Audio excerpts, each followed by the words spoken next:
الحق صوت قد شجاني وبلغني الحقيقة والأماني وكان لي السبيل إلى المعالي ونورا للهداية والبيان.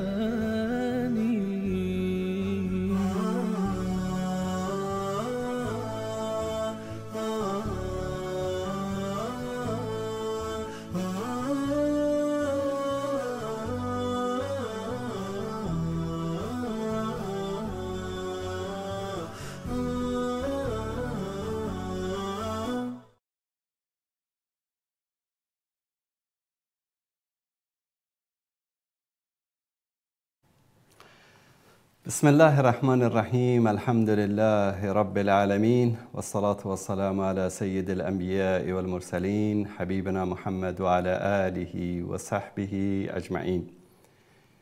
بینندگان عزیز و گرامی، سلام الله علیکم و رحمته و برکاته. در خدمت شما عزیزان هستیم با قسمت دیگری از برنامه آن روی سکه. میدونم که خیلی از عزیزان با دیدن اعلان برنامه این هفته آن روی سکه، بعضیا شاید دلهره‌ای داشته باشن که چه اتفاقی قرار بیفته، چرا مناظره با شیخ محمد صالح پردل. همه شما عزیزان میدانید که علمای فارسی زبان چه در ایران چه در افغانستان و در تاجیکستان در راستای بیداری امت اسلامی خاصتا فارسی زبانان زحمات فراوانی را کشیدند و در 40 سال اخیر بیشترین زحمت‌ها و شکنجه‌ها و اذیت‌ها و آزارها را علمای اهل سنت در ایران متحمل شدند به خاطر جو اختناقی که در اونجا وجود داره و مشکلات و سختی هایی که اهل سنت در مناطق مختلف ایران با اون گرفتار هستند. یکی از علمایی که خطبا و دعوتگرانی که در راه بیداری امت اسلامی چه در ایران چه در افغانستان و تاجیکستان زحمات زیادی کشیده و نسل جوان ایشان رو خیلی دوست دارن و همچنین نسل گذشته هم از صحبت‌ها، سخنرانی‌ها و موعظه‌های ایشان مستفید شدن و میتوانم بگویم که اولین سخنرانی که از علمای فارسی زبان شنیدم سخنرانی‌های شیخ صالح پردل بود و ما با درس‌های ایشان، با سخنرانی‌های ایشان بزرگ شدیم و نه تنها در ایران، نه تنها در جنوب ایران، بلکه در بین افغان‌ها و تاجیک‌ها هم از محبوبیت خاصی ایشان برخوردار هستند و شیوه بیان ایشان، فصاحت و بلاغت ایشان، علم وافری که الله سبحانه و تعالی به ایشان عطا کرده و صحبت‌هایی که بیشتر جنبه اصلاحی در جوامع ما داشت سبب شد که یک محبوبیت خاصی در بین همه علما و دعوتگران نصیب ایشان شود. به هر صورت دشمنان اسلام همیشه میخواهند شخصیت‌های مانند شیخ محمد صالح پردل و علمایی که از جایگاه ویژه‌ای در جامعه برخوردار هستند رو هدف قرار بدن و با روش‌های مختلف، با مکر، کینه، با حیله و با اذیت و آزار و شکنجه و خلاصه از روش‌های مختلف استفاده می‌کنند تا به شخصیت این بزرگواران ضربه بزنند. چندی قبل یکی از عزیزان از دوستداران شیخ پردل کلیپی رو برای من فرستاد که شخصی مجهول الهویه از طوله‌های شبکه ولایت سابقاً و از این جوانهای بی‌ادب و پرروی رافضی کلیپی رو درست کرده و درخواست مناظره کرده از شیخ پردل. ایشون این کلیپ رو برای من فرستادن و گفتن که حالا اینا رو که جناب شیخ عددی هم حساب نمی کنن که به اینها پاسخ بدن یا اصلا اینا شایسته اینو ندارن که با شیخ محمد صالح پردل بشینن و مناظره بکنن، نه علمیتشو دارن نه جایگاهشو دارن و در نزد اهل سنت اینها ارزش لنگ کفش شیخ صالح پردل رو هم ندارن. از من خواستن، گفتن که شما این کلیپ رو پاسخ بدید. خب ماه رمضان شد و برنامه متوقف شد. بعد از رمضان تصمیم گرفتیم که یک برنامه رو اختصاص بدیم به این کلیپ، چون که موضوع مهمی است هم برای شیعیان عزیز و هم برای جوانان اهل سنت که شبهاتی دارن در این مورد. این کلیپ رو با هم میبینیم و بعد از اون در مورد موضوع مناظره‌ای که ایشون درخواست کردن و شبهاتی که مطرح کردن انشالله صحبت خواهیم کرد.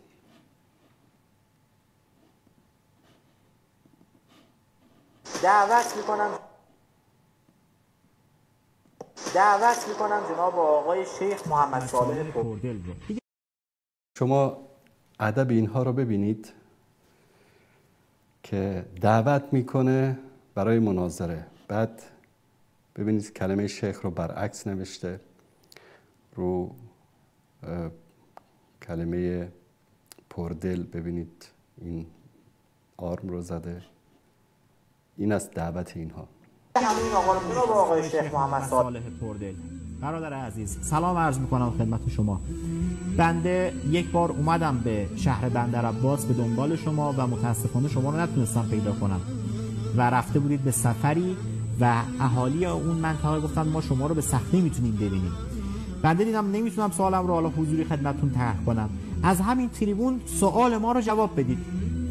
یک روایت ضعیف و سند از کتب خودتون بیارید که رسول خدا در روز غدیر خم گفته باشه مردم چون که از علی ابن ابی طالب به خاطر جیش یمن ناراحت هستید و دلخورید، من دست علی رو میگیرم میبرم بالا و میگم مردم هر کس که من رفیق اونم پس علی رفیق اوست.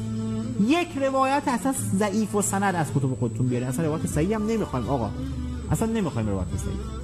و لطف بفرمایید این رو که آوردید یک جا در کتب اهل سنت بیارید که صحابه از حدیث غدیر دوستی امیر مومنان را برداشت کرده باشند. منتظر شما هستیم جناب آقای پردل و نیاوردن این اسناد دلالت بر شکست شما و مذهب شما دارد. بزرگ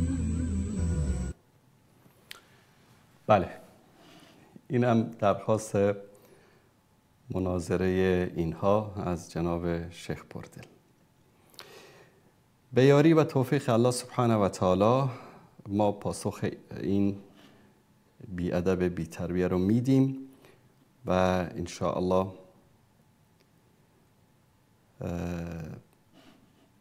با هم این شبهات رو بررسی میکنیم.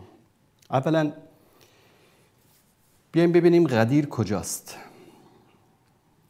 غدیر خم در کجاست؟ تا وقتی که در مورد غدیر خم و واقع غدیر خم و روایت من کنت مولا فهذا علی مولا صحبت میکنیم، در ذهنمون باشه که غدیر در کجا واقع شده است. غدیر خم چی است؟ غدیر اصلا در عربی به منطقه گفته میشه که یک آبی باشه در اونجا، درختی باشه که کاروانها که عبور میکردن در اونجا متوقف میشدن به خاطر اینکه خستگی راه رو به در بکنن از تنشون. این نقشه عربستان سعودی است یا سرزمین حجاز در اون موقع. دوستان عزیز نشون بدن این رو. اینجا همینطوری که میبینید مدینه است، اینجا جده است، اینجا مکه مکرمه است، این قسمت ینبو است. غدیر تقریبا در این وسط ینبو و مکه مکرمه و جده تقریبا در 200 کیلومتری مدینه واقع شده، در 200 کیلومتری مکه. در این قسمت نقشه دیگری رو که خدمت شما عزیزان نشون میدم، تشکر میکنم دوستان عزیز. در این نقشه غدیر یک کمی واضح‌تر در اینجا نشون داده میشه. این نقشه است دوستان عزیز، خوب دقت بکنید. این مدینه منوره است، این غدیر خم است، این مکه مکرمه است. این قسمت یمن هست. در زمان رسول الله صلی الله علیه و سلم تا لحظه وفات ایشان، سرزمین هایی که در دست مسلمان ها بود مدینه منوره بود، پایتخت حکومت اسلامی. مکه مکرمه بود که در اواخر حیات رسول الله صلی الله علیه و سلم فتح شد، و سرزمین یمن که مسلمان شده بودن. یعنی از مکه به طرف جنوب این مناطق همه مسلمان شده بودن و بین مکه تا مدینه منوره این مناطق همه مسلمان بودن. تشکر میکنم دوستان عزیز. نقشه دیگری رو از غدیر من خدمت شما عزیزان اینجا نشون بدم که بیشتر این قضیه برای شما آشکار بشه. این منطقه یمن هست، اینجا خلیج است، این یمن است. این منطقه نجران، عسیر، ابها، قنفذه، الباحه تا اینجا که یلملم که میقات اهل یمن هست. اینجا طایف است، اینجا مکه مکرمه است و از مکه مکرمه این مسیر حجاج هست، وادی قدید، الجحفه، غدیر خم. جحفه یکی از میقات های احرام هست و اینجا غدیر خم هست، بعد رابغ، بعد ابوا. الابوا که در اینجا قبر مادر رسول الله صلی الله علیه و سلم هست. اینجا سمت چپ بدر هست تا ذوالحلیفه و ابیار علی و اینجا هم مدینه منوره قسمت. الان تشکر میکنم. دوستان عزیز و گرامی، میگن که در غدیر خم رسول الله صلی الله علیه و آله و سلم ولایت و امامت حضرت علی رو برای مردم بیان کرد. همه میدانیم که در زمان حجة الوداع که بعد از اون قضیه غدیر رخ میداد، در این حج بیش از 100,000 صحابه از مناطق مختلف، بیشترشون از مکه و اطراف مکه و یمن و تعدادی هم از مدینه منوره با رسول الله صلی الله علیه و سلم به حج آمده بودند. غدیر خم از مکه مکرمه حدود 200 کیلومتر فاصله داره. به این معنی است که حج تموم شد و در روز 18 ذوالحجه رسول الله صلی الله علیه و آله و سلم بعد از ادای مناسک حج به منطقه غدیر خم رسیدند و در آنجا بنابر ادعای شیعه ولایت حضرت علی و امامت و خلافتش رو برای مردم ابلاغ کردند.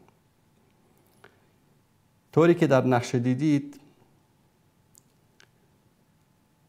غدیر خم مسیر حجاج مدینه منوره است فقط. یعنی از بیش از 100,000 نفری که در حج حضور داشتن، تعداد بسیار اندکی، شاید 7,000 نفری که با پیامبر صلی الله علیه و سلم بودن و تعداد اندکتری که در کاروان ایشان بودن، در منطقه غدیر خم متوقف میشن. در اینجا یک سوالی که شیعه برای اون هیچ جوابی نداره این است که مگر امامت و خلافت و ولایت حضرت علی که از طرف الله متعال بنابر ادعای شما بر پیامبر ابلاغ شده بود که بلغ ما انزل الیک فان لم تفعل فما بلغت رسالته، چرا نباید در مکه مکرمه و در روز عرفه و یا در روز عید یا در شهر مکه که در حضور بیش از 100,000 صحابی و حجاجی که در اونجا حضور دارن بیان بشه که همه مستفید بشن از این امامت حضرت علی؟ چرا باید در غدیر خم که تعداد خیلی اندکی، شاید حدود 10% کسانی که در حج حاضر بودن در اونجا حضور دارن، در اونجا بیان بشه؟ سوالی که شیعه براش هیچ جوابی نداره، چون همه دین اینها بر اساس یک توهماتی که ساختن و پرداختن بنا شده است. در روز عید بیان نمیشه، در روز عرفه بیان نمیشه، در مکه بیان نمیشه، میان در غدیر خم این مسئله رو بیان میکنن. و قضیه از این قرار است که قبل از حج رسول الله صلی الله علیه و آله و سلم حضرت علی رو فرستادن با یک لشکری به سوی یمن برای جمع‌آوری صدقات. وقتی که اینها برمیگشتن، نامه ای از پیامبر صلی الله علیه و سلم را حضرت علی دریافت میکنه، یا پیامی رو که از ایشون دعوت میکنه که بیان در حج شرکت بکنن، یا خود ایشون میخوان که در حج شرکت بکنن. این لشکر و همراهانش رو در یک منطقه‌ای در اونجا اردوگاه میزنن و اون اموالی که هست در اونجا، یا صدقات هست یا غنایم هست، در اونجا جمع میکنن و به اونها تاکید میکنن که به این غنایم دست نزنید تا من برم و برگردم. چرا؟ بر اساس شریعت تقسیم غنایم وظیفه حاکم و ولی امر است که رسول الله صلی الله علیه و سلم باشن. ایشون میان حج را انجام میدن و یک سری حرفا بگو مگوهای بین یاران حضرت علی که در این لشکر بودن و بین ایشان رخ میده. در باره قضیه تقسیم غنایم هست، یا مسئله روایت مختلفی وجود داره، یا مسئله یک کنیزی است که حضرت علی اون رو در به اصطلاح حصه خودش قرار میده. بعضی از این حرف و حدیث ها به گوش رسول الله صلی الله علیه و سلم میرسه و اینهایی که در این لشکر بودن همه از اهل مدینه بودن.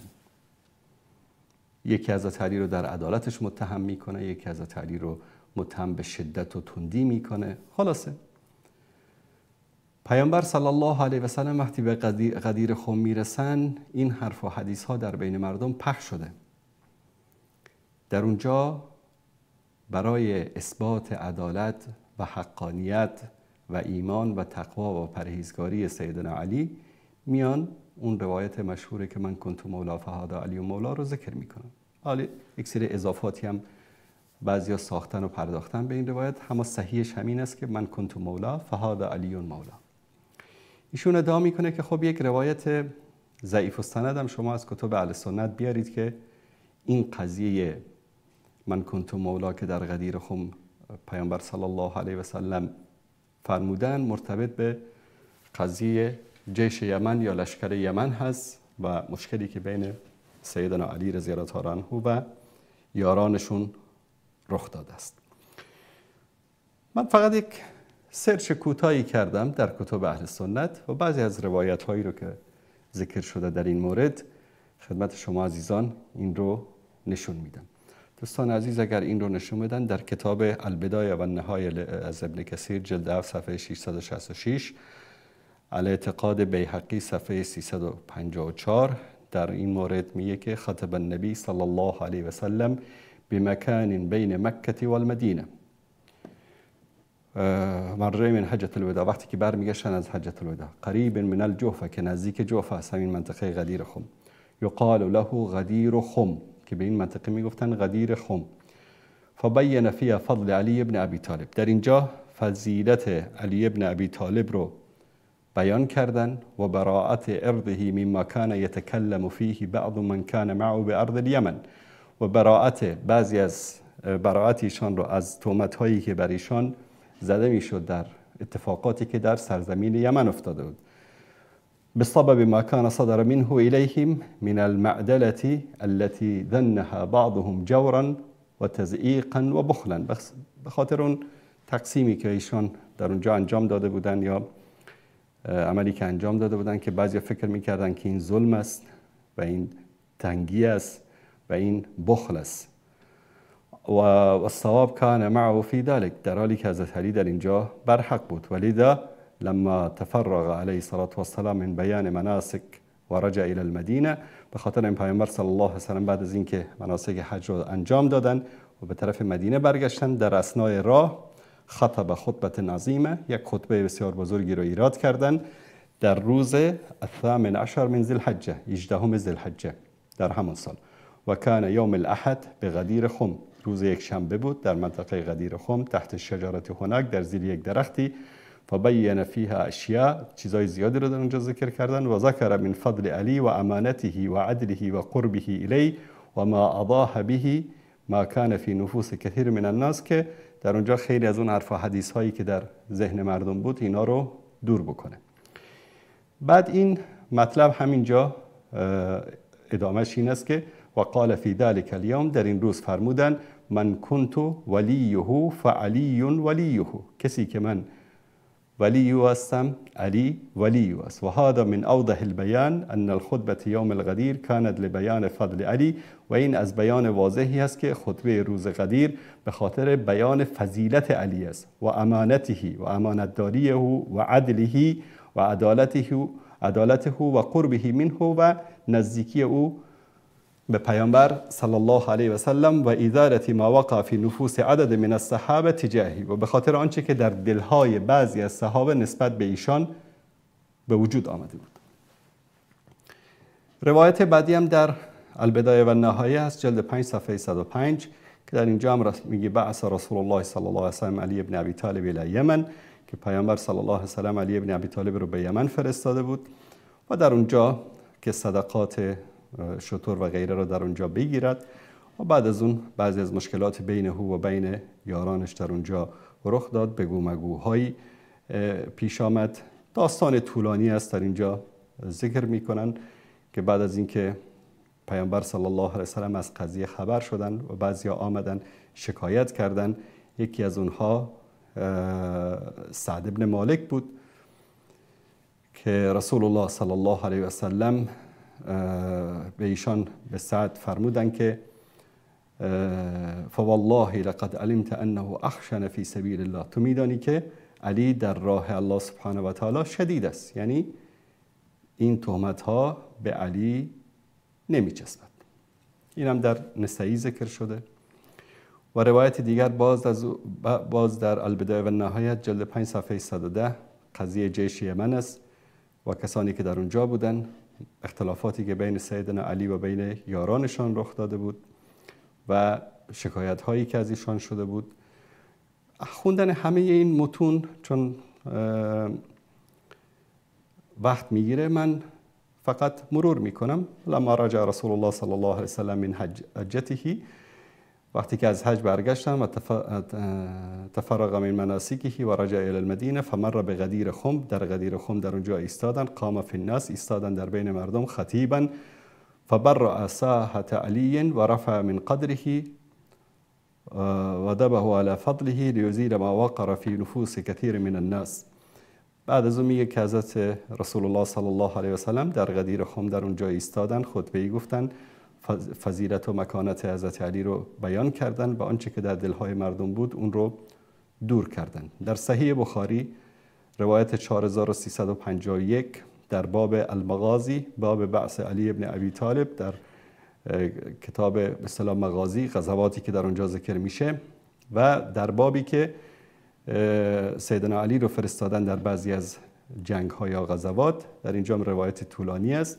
بعث علی ابن ابی طالب الی النبی صلی الله علیه و سلم من الیمن، که پیامبر صلی الله علیه و سلم ایشون رو به یمن فرستادن.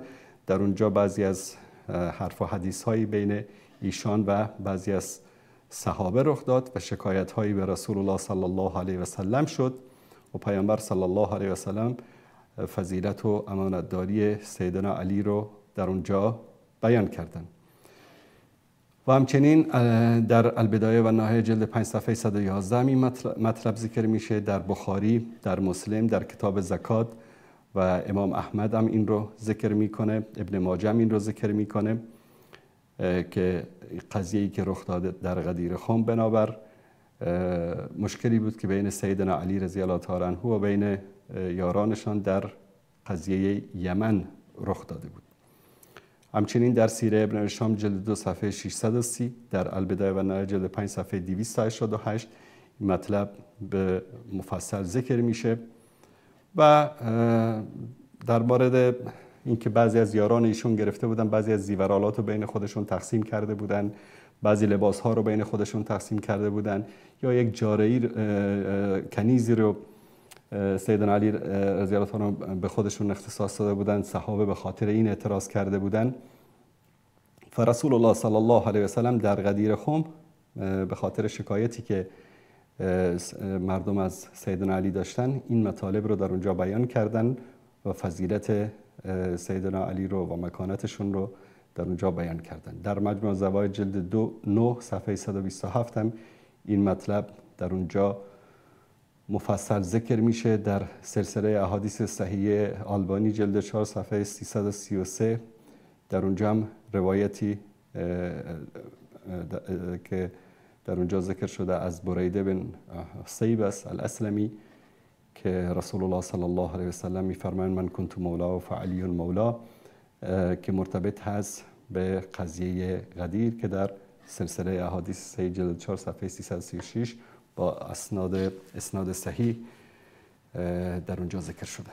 دوستان عزیز، این خلاصه واقع غدیر بود و اینکه در طول تاریخ همه صحابه و تابعین و امت اسلامی از قضیه غدیر خم فضیلت، امانتداری، تقوا و پرهیزگاری و محبت سیدنا علی رضی الله تعالی عنه رو برداشت کردند و تنها گروهی که در اینجا آمدن گفتن که در اینجا مسئله امامت هست و خلافت سیدنا علی است، روافض هستند که از هر داستانی، از هر واقعی میخوان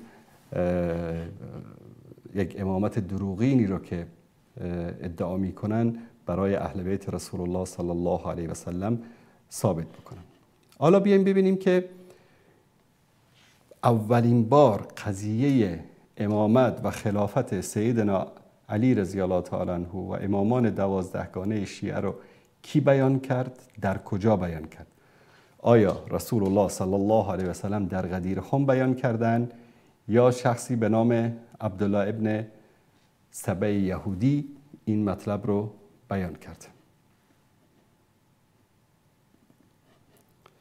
دوستان عزیز، این کتاب فرق شیعه است از نوبختی. ما هم ننوشتیم، کتاب رو خود شیعه نوشته. این هم صفحه شناسنامش اینجا در صفحه 57 میگه که فرقة تسمى السبعية اصحاب عبدالله ابن السبع و کان ممن اظهر الطعن على ابو بکر و عمر و عثمان و الصحابه. میگه فرقه به نام سبعیه است از جمله فرق شیعه که مؤسسش عبدالله ابن السبع هست و کسی است که طعن بر ابوبکر و عمر و عثمان و بقیه صحابه و براءت از آنها رو در علن اعلان کرد و ادعا میکرد که ان علی امره بذلک، ادعا میکرد که علی به این چیز امر کرده. حضرت علی رو دستگیر میکنه و در مورد این حرفش میپرسه، اقرار میکنه، امر کرد که اون رو بکشن. مردم داد زدن ای امیرالمومنین، های کسی رو میکشی که دعوت به محبت اهل بیت میکنه و دعوت به ولایت شما میکنه و دعوت به براءت از دشمنان شما میکنه. ایشون رو تبعید کرد به مدائن و تعداد میگه و حکی جماعت من اهل العلم من اصحاب علی ان عبدالله ابن سبع کان یهودیا. تعدادی از اهل علم میگه ذکر میکنن که ایشون از اصحاب علی بود و یهودی بود، مسلمان شده بود، اعلان ولایت علی کرد و کان یقول و هو علی یهودیتی فی یوشع ابن نون بعد موسی به هذا المقاله. وقتی که یهودی بود بعد از موسی میگفت یوشع ابن نون امام است و در اسلام بعد وفات نبی فی علی، در مورد حضرت علی همچین ادعایی کرده این شخص بعد از اسلام. تشکر میکنم دوستان عزیز. اینجا هم همین مطلب در یک نسخه دیگری از این کتاب فرق شیعه است. تشکر دوستان عزیز.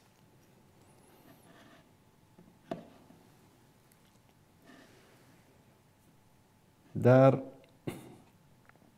کتاب تهذیب الاحکام طوسی همچنین در این مورد، اینم یکی از استوانه های شیعه است،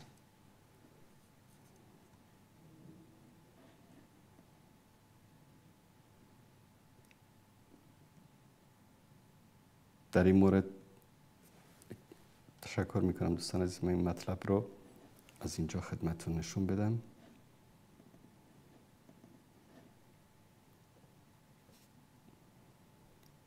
دوستان این صفحه رو نشون بدن.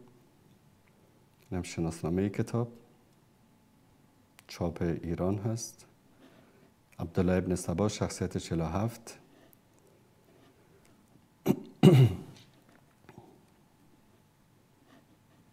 در اینجا در مورد عبدالله ابن سبا میگه که کسی بود که ادعای نبوت هم کرده بود و ادعا میکرد که علی الله هست و یک شخص که ادعای عجیب و غریب زیاد داره. پس اولین کسی که مسئله امامت رو مطرح میکنه، تشکر دوستان عزیز، عبدالله ابن سبا یهودی است و این شخص است که این مطلب رو بیان میکنه. روایت های متعددی وجود داره، حتی در کتب اهل سنت هم در مورد شخصیت عبدالله ابن سبا روایات متعددی وجود داره. اما در مورد اینکه آیا اهل بیت رسول الله صلی الله علیه و سلم از قضیه غدیر خم خبر داشتن، به این استناد کردن، گاهی این رو دلیلی برای امامت خودشون، ولایت خودشون، خلافت خودشون آوردن، سری میزنیم به کتب اینها ببینیم که در کتاب‌های اینها چی میگه. این کتابی است، دوستان عزیز اگر این رو نشون بدن، امالی شیخ صدوق. اینم در ایران چاپ شده، اینم شناسنامش. تشکر میکنم دوستان عزیز. صفحه بعد رو خدمت شما عزیزان در اینجا بیاریم. در صفحه 584 المجلس السادس و الثمانون، مجلس 86م، روز سه‌شنبه، اینجا چی میگه؟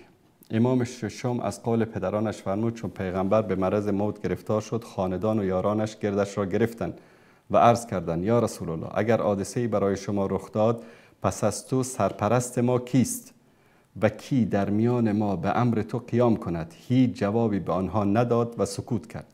روز دوم همین را گفتند، جواب پرسش آنها را نداد. باز روز سوم سوال خود را تکرار کردند. ببینید دوستان عزیز، در اینجا اهل بیت پیامبر، خاندانش و یارانش گردش را گرفتن. خاندان یکی یعنی اهل بیت پیامبر. میپرسن که بعد از تو سرپرست ما کی است؟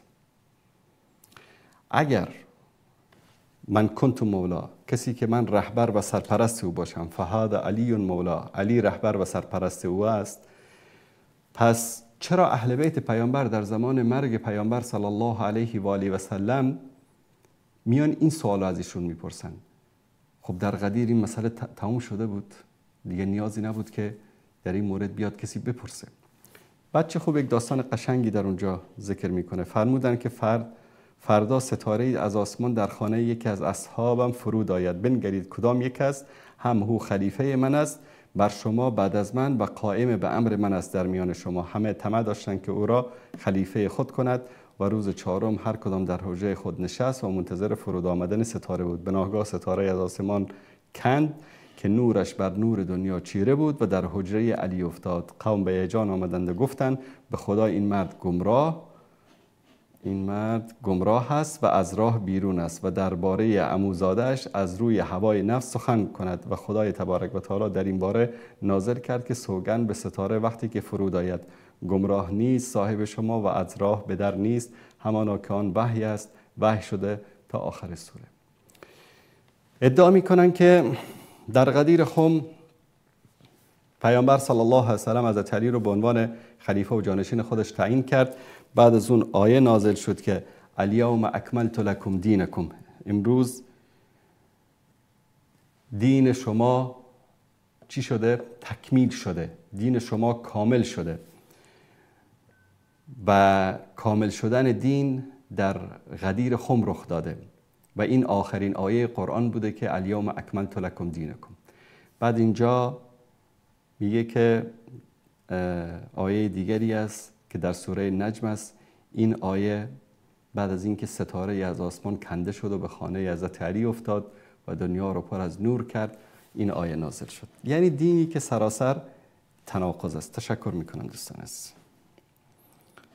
اینجا اهل بیت پیامبر خبر نداشتن که اصلا غدیر خمی وجود داشته، امامت و خلافتی در اونجا مطرح شده. این هم همون کتاب هست از شیخ صدوق. در اینجا هم همین مجلس رو آورده، اما در صفحه 407 امام صادق از پدر خودش روایت کرده که پیامبر در آستانه رحلت قرار گرفت. نزدیکان و یارانش گرد او آمدن، گفتن ای پیامبر اگر برای شما اتفاقی بیفتد پس از تو چه کسی سرپرست ما بوده و به فرمان تو به پا میخیزد؟ پیامبر پاسخ نداد. روز دیگر نیز پرسیدن، باز پیامبر خاموش ماند. روز سوم پرسش خود را مطرح کردند. پیامبر فرمود ستاره‌ای از آسمان در خانه یکی از یارانم فرود خواهد آمد. اینجا هم که این روایت را از امام صادق روایت میکنن، اهل بیت پیامبر خبر ندارن که در غدیر خم سرپرستی برای امت اسلامی و برای ایشان تعیین شده و امامت و خلافت حضرت علی در اونجا بیان شده. تشکر میکنم دوستان عزیز. یکی از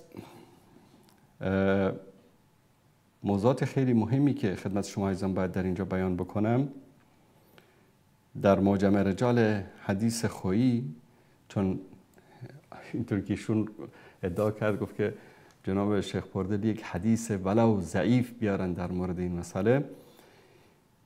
یک حدیث صحیح شیعه ندارن در مورد این که یکی از اهل بیت رسول الله صلی الله علیه و سلم از سیدنا علی تا امام 12 ادعا کرده باشه که در غدیر خم امامت و خلافت بلا فصل ما در آنجا از طرف الله بر پیامبر نازل شد و پیامبر برای مردم ابلاغ کرد. اینم تحدی و چالش و دعوت به مناظره ما. همچنین یک روایتی اگر دارند بیارن در موردش صحبت میکنیم. چرا؟ خویی در اینجا چی میگه؟ در صفحه در روایت 10380 در آخر همین صفحه میگه که و روایات غدیر خم کادت ان تکون متواتره. اینم چی است؟ و اعترف بها جمهور علماء العامه، یعنی نزدیک به تواتر است روایت های غدیر خم و اعترف بها جمهور علماء العامه، یعنی جمهور علمای اهل سنت. اینا نمیدونم چرا همیشه باید به دنبال روایت هایی که اهل سنت از اون چیز دیگری برداشت کردن، اینها برن هوا و هوس خودشون رو از اون روایت ها چیکار بکنن؟ برداشت بکنن. میاییم در مورد روایات دیگری که در نزد این هست. در کتاب الخصال شیخ صدوقشون که یکی از استوانه های اینها هست، در صفحه 465 جلد 2 در اینجا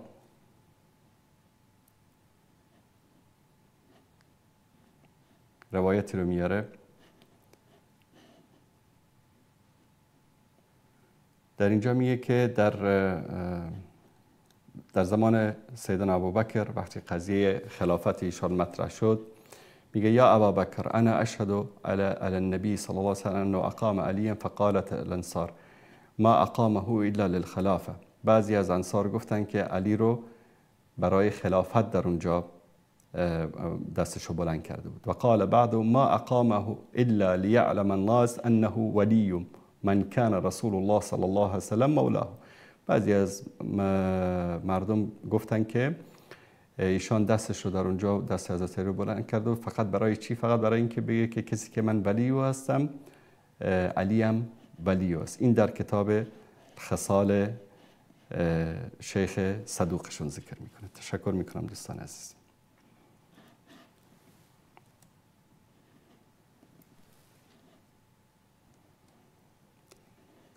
اما شریف مرتضی در جوابات المسائل الطرابلسیات الثانیه از رسائل شیخ شریف مرتضی در صفحه 339 در اینجا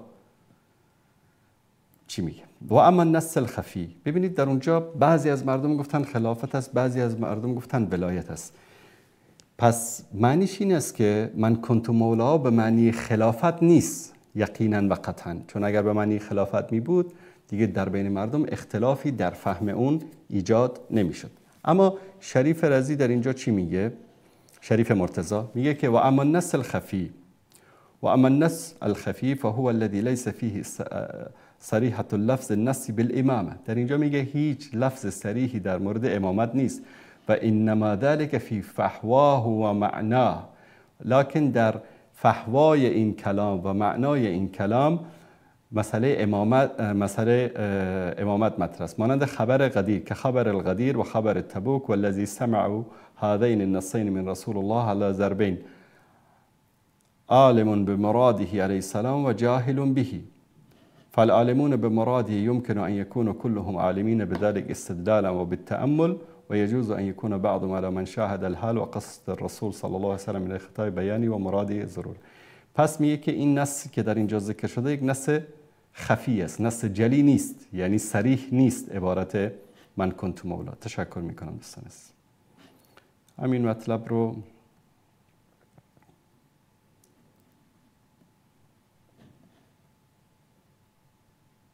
در المسلک فی اصول الدین از علمای شیعه نجم الدین ابوالقاسم جعفر ابن حسن ابن سعید المحقق هلی، این هم همین مطلب رو در اینجا بیان میکنه. و اما الخفی، نص خفی چی است؟ فقولی علیه السلام من کنت مولا فعلی مولا اللهم والی من والا و عاد من عادا و انصر من نصر و اخذل من خذل و ادر الحق معه کیف ما دار. این نص خفی است، یعنی پیامبر صلی الله علیه و سلم چه مجبوریتی داشته که در اونجا یک نص خفی رو برای امت بیان بکنه؟ چرا یک نص جلی رو بیان نکرد که این همه اختلافات در بین امت اسلامی ایجاد نمیشد؟ یا انت منی به منزلت هارون من موسی، تو به من مانند منزلتی داری که هارون برای موسی داشت. این فهم ناقص علمای رافضی و برداشت نادرستشون از این روایات است که فکر میکنن که اینجا مسئله امامت مطرح شده است، در حالی که این چنین نیست. تشکر میکنم دوستان عزیز.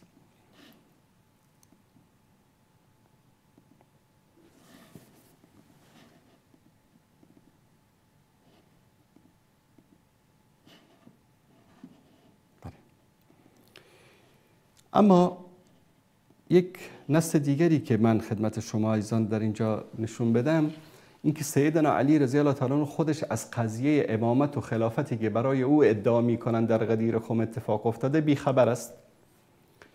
این کتاب نهج البلاغه است دوستان عزیز، نگاه بکنید. اینم شناسنامه‌اش، ما هم چاپ نکردیم، چاپ خودشون است، ترجمه حجت الاسلام دشتی، محمد دشتی. اینم چاپ ایران هست، اینم نامه 6 نهج البلاغه. میریم رو ترجمه که خودشون کردن رو با هم میخوانیم. در اینجا امام علی نامه می نویسه به سیدنا معاویه پس از جنگ جمل. میگه که همانا کسانی با من بیعت کردند که با ابوبکر و عمر و عثمان با همان شرایط بیعت کردند. در اینجا به خاطر مشروعیت حکومت خودش بیعت ابوبکر و عمر و عثمان رو مثال میزنه، در حالی که در اینجا باید میگفت ای معاویه مگر خبر نداری پیامبر در روز غدیر دست من رو بلند کرد گفت که امام و خلیفه و جانشین من در بین شما علی است؟ این که دیگه واضح صریح بود، دیگه معاویه نمیتونه چیزی بگه، چون همه مسلمان ها به قول شما در اونجا بودن و خبر داشتن. پس آن که در بیعت حضور داشت نمیتواند خلیفه دیگر انتخاب بکند و آن کس که غائب بود نمیتواند بیعت مردم را نپذیرد. همانا شورای مسلمین از آن مهاجرین و انصار است.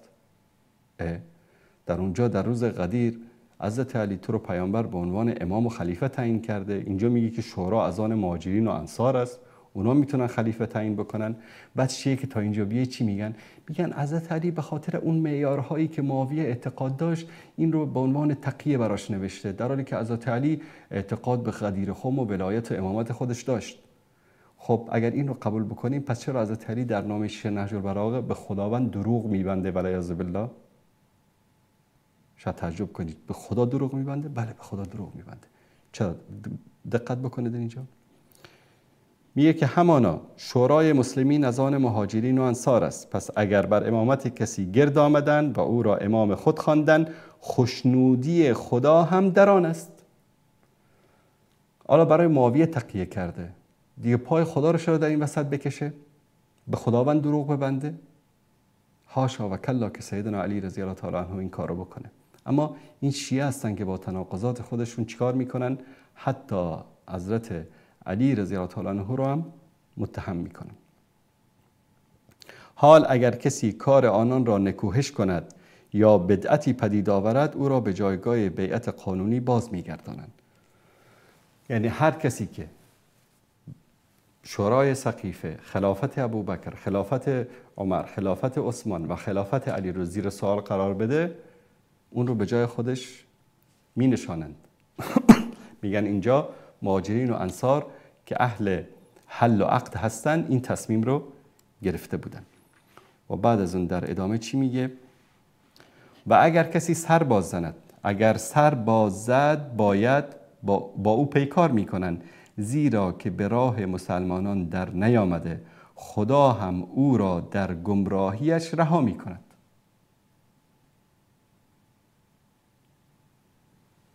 در دو جا در نامه شیخ نهج البلاغه به الله سبحانه و تعالی بنابر اعتقاد شیعیان سیدنا علی رضی الله عنه در نهج البلاغه چیکار میکنه؟ تهمت و افترا میبنده. پس سیدنا علی هم از خلافت خودش خبر نداشت. وقتی که با حضرت علی میان میخوان بیعت بکنن، بعد از اون قضایایی که رخ داد در زمان سیدنا عثمان، مردم جمع شدن میخوان با حضرت علی بیعت بکنن و ایشون رو به عنوان خلیفه تعیین بکنن. الان دیگه چی است؟ همه چیز مهیا است. قراره که ایشون خلیفه بشه، امیر بشه، امام بشه و قدرت دینی، سیاسی، نظامی همه چیز رو به دست بگیره. اما ایشون چیکار میکنه؟ دوستان عزیز نشون بدن این نهج البلاغه است، این شناسنامش، اینم نامه 92. ترجمهش رو میریم با هم میخونیم. ترجمه نامه خطبه 92. ایشون علت نپذیرفتن خلافت میگه پس از قتل عثمان آنگاه که مردم هجوم آوردند تا با امام علی بیعت کنند، در روز جمعه 35 ذوالحجه سال 35 هجری در مدینه فرمود: دعونی والتمسوا غیری، مرا واگذارید و دیگری را به دست آرید، زیرا ما به استقبال حوادث و اموری می رویم که رنگارنگ و فتنه آمیز است و چهره‌های گوناگون دارد و دلها بر این بیعت ثابت و عقلها بر این پیمان استوار نمی‌ماند. چهره افق حقیقت را ابرهای تیره فساد گرفته و راه مستقیم حق ناشناخته مانده. آگاه باشید اگر دعوت شما را بپذیرم، بر اساس آنچه که میدانم با شما رفتار میکنم و به گفتار اینوهان و سرزنش کنندگان گوش فرا نمیدهم. اگر مرا رها کنید، گوش کنید خوب، اگر مرا رها کنید چون یکی از شما هستم که شاید شنواتر و مطیعتر از شما نسبت به رئیس حکومت باشم، در حالی که من وزیر و مشاورتان باشم بهتر است که امیر و رهبر شما گردم. یعنی الله متعال در غدیر خم به پیامبر میگه که ابلاغ بکن امامت علی رو و حضرت پیامبر صلی الله علیه و سلم ابلاغ میکنه. سیدنا علی در اینجا میگه دعونی والتمسوا غیری، منو رها بکنید و کسی دیگری رو بگیرید، من وزیر باشم برای شما بهتر از این است که امیر باشم. یعنی خداوند به تو امامت و خلافت رو نصیب کرده، تو میگی نه من نمیخوام، من میخوام وزیر باشم، نمیخوام امیر باشم، نمیخوام خلیفه باشم. توهین به حضرت علی نیست. تشکر میکنم دوستان عزیز.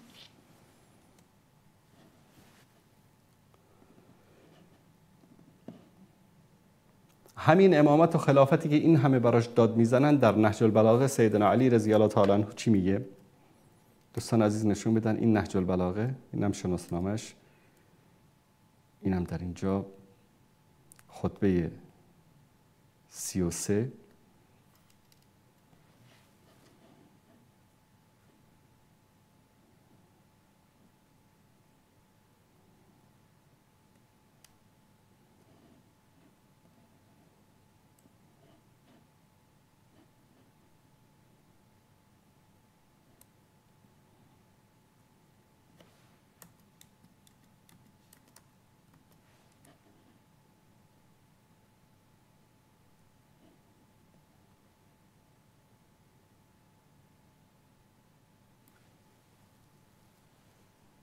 یک لحظه دوستان عزیز، من این رو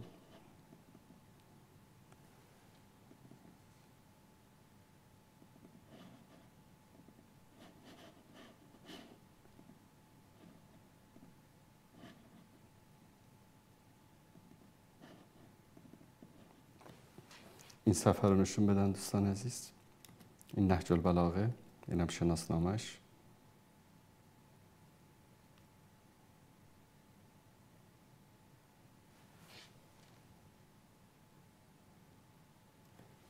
در اینجا ببینید در صفحه 426 در خطبه کلام 205 در اینجا چی میگه؟ والله ما كانت لي في الخلافة رغبة. واللهی که من رغبتی بر خلافت نداشتم. ولا في الولاية اربه. و هیچ رغبتی هم به ولایت نداشتم. ولكنكم دعوتموني الیها و حملتموني علیها. لکن شما بودید که منو دعوت کردید و شما بودید که این رو به من سپردید. یعنی الله متعال میگه تو باید خلیفه و ولی و امام باشی. حضرت میگه نه به خدا من دوست ندارم، رغبتی به خلافت ندارم. ناز میکنه. بابا جان، پیامبر از طرف طبق تفاسیر اینها چی میگه؟ پیامبر نمیخواست در غدیر خم بیان بکنه قضیه ولایت رو، بعد خداوند در اونجا عتاب کرد بلغ ما انزل الیک، ابلاغ بکن به مردم. پیامبر این همه والله یعصمک من خداوند تو رو حفظ میکنه، الله و ملائکه و پیامبر این همه زحمت کشیدن که این خلافت حضرت علی رو بیان بکنن، امامتش رو بیان بکنن، بعدشون چی میگه؟ والله من نمیخوام. مثل کسی که بگن که بفرما بیا اینجا، شما رو مثلا رئیس جمهور تعیین میکنه، نه نه نه، ناز بکنه، میگه نه من به خلافت و ولایت شما هیچ رغبتی هم ندارم. بر صورت دوستان عزیز، این سخنانی بود از سیدنا علی رضی الله تعالی عنه که حتی ترجمه فارسیش هم در اینجا هست از خود نهج البلاغه که دوستان عزیز می توانن این رو در اونجا مطالعه بکنن.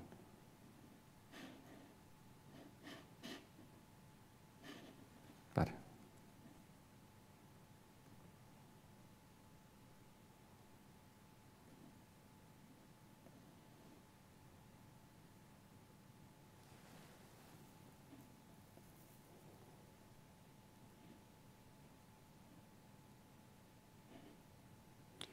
دوستان عزیز اینجا ترجمه خودشون رو ببینید. ترجمه خطبه 205 میگه که به خدا سوگند من به خلافت رغبتی نداشته و به ولایت بر شما علاقه نشان نمیدادم و این شما بودید که مرا بر آن دعوت کردید و آن را بر من تحمیل کردید و روزی که خلافت به من رسید در قرآن نظر افکندم، هر دستوری که داده و هر فرمانی که فرموده پیروی کردم و به راه و رسم پیامبر اقتدا کردم.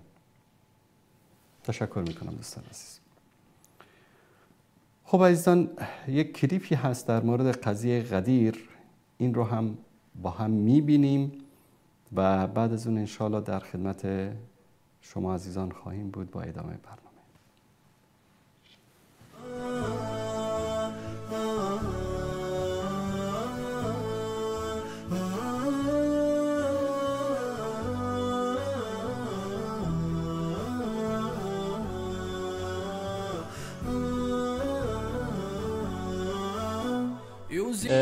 از این طرف خط مستقیم اگر ما روی نقشه بکشیم تقریبا حدود 159 کیلومتر تا مکه مکرمه فاصله داریم و از این طرف تا مدینه منوره خط مستقیم اگر روی نقشه کشیده بشه حدود 195 کیلومتر یا 200 کیلومتر فاصله هست.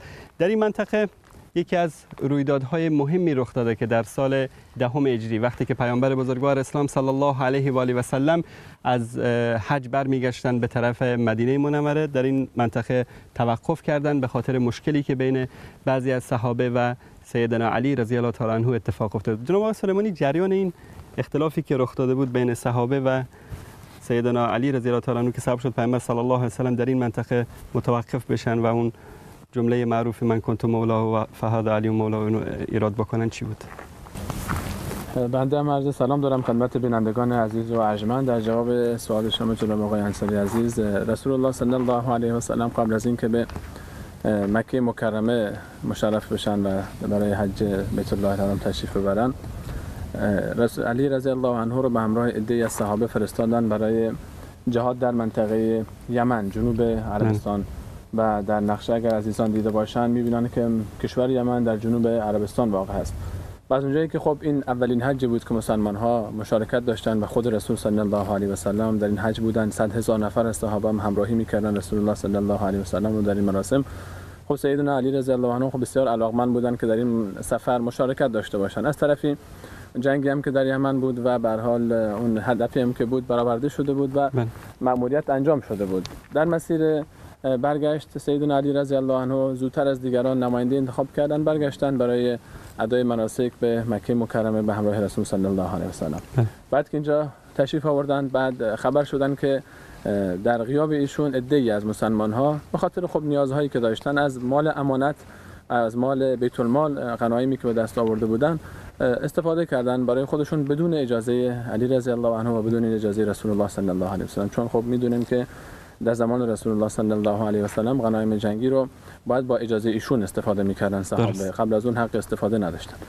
سیدنا علی از این جریان که اطلاع یافتن خب رفتن و اون غنایم رو پس گرفتن و این سبب یک سری دلخوری‌ها بین عده‌ای از یارانشون و صحابه کمرایشون در اون لشکر بودن شد و خود علی رضی الله عنه و این جریان ادامه داشت. خب به هر حال بقیه همه این اصحاب علی رضی الله عنه آمدن و به مراسم حج پرداختن به همراه رسول صلی الله علیه و سلم. در ایام حج بگو مگوهایی به هر حال بین کسانی که دلخور بودن و غنیمت‌ها از اونها پس گرفته شده بود با بقیه اصحاب در مراسم حج روی داده بود که این خبر به رسول الله صلی الله علیه و سلم رسید. رسول الله صلی الله علیه و سلم از اونجایی که خب دوست نداشتن که این خبر بیشتر پخش بشه و از طرفی مسئله بود که بین مردم بیشتر ساکن مدینه اتفاق افتاده بود، ترجیح دادن که این مسئله رو در این منطقه در اینجا تمامش بکنن و اینجا هم مطرح بشه، نه در مراسم حج. چرا که خب مسئله بود که بین خود اهل مدینه بود بیشتر و بقیه مسلمان ها اصلا نیازی نداشتن که این مسئله رو در جریانش قرار بگیرن و اختلافی هم با بقیه نبود. این اختلاف بین همون کسانی بود که از مدینه حرکت کرده بودن برای جنگ رفته بودن به یمن.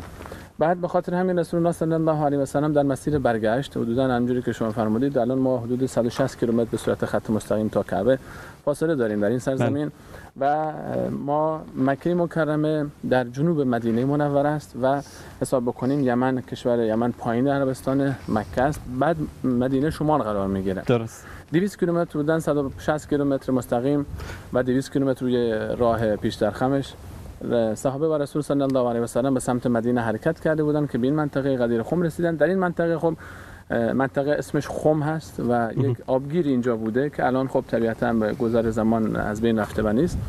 در این جمع صحابه برخلاف اون ادعایی که میکنن منطقه خوشاب و هوایی بوده اینجا، چون ما هنوزم آثار درخت و چیزا رو میبینیم. خب دوست بینندگان عزیز دارن میبینن اطراف که با اینکه ما الان در ماه آخر زمستان هستیم، با این وجود به هر حال منطقه اونقدر هم دشت برهوت و خشکی نیست که چی توش نباشه. من درخت گل دیدم در این نزدیکی. خب آبگیری بوده، مسیر راه رودخانه بوده.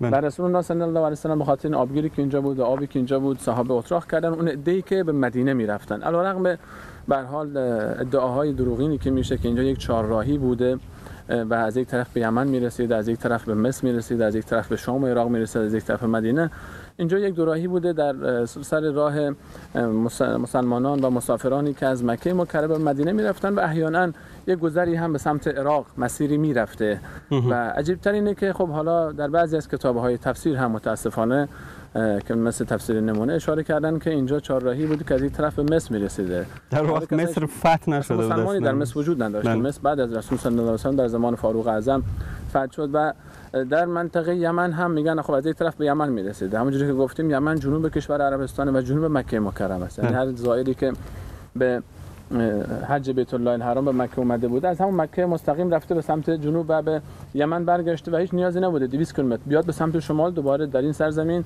از اینجا دوباره برگرده بره مکه، از مکه برگرده دوباره به سمت جنوب به سمت یمن.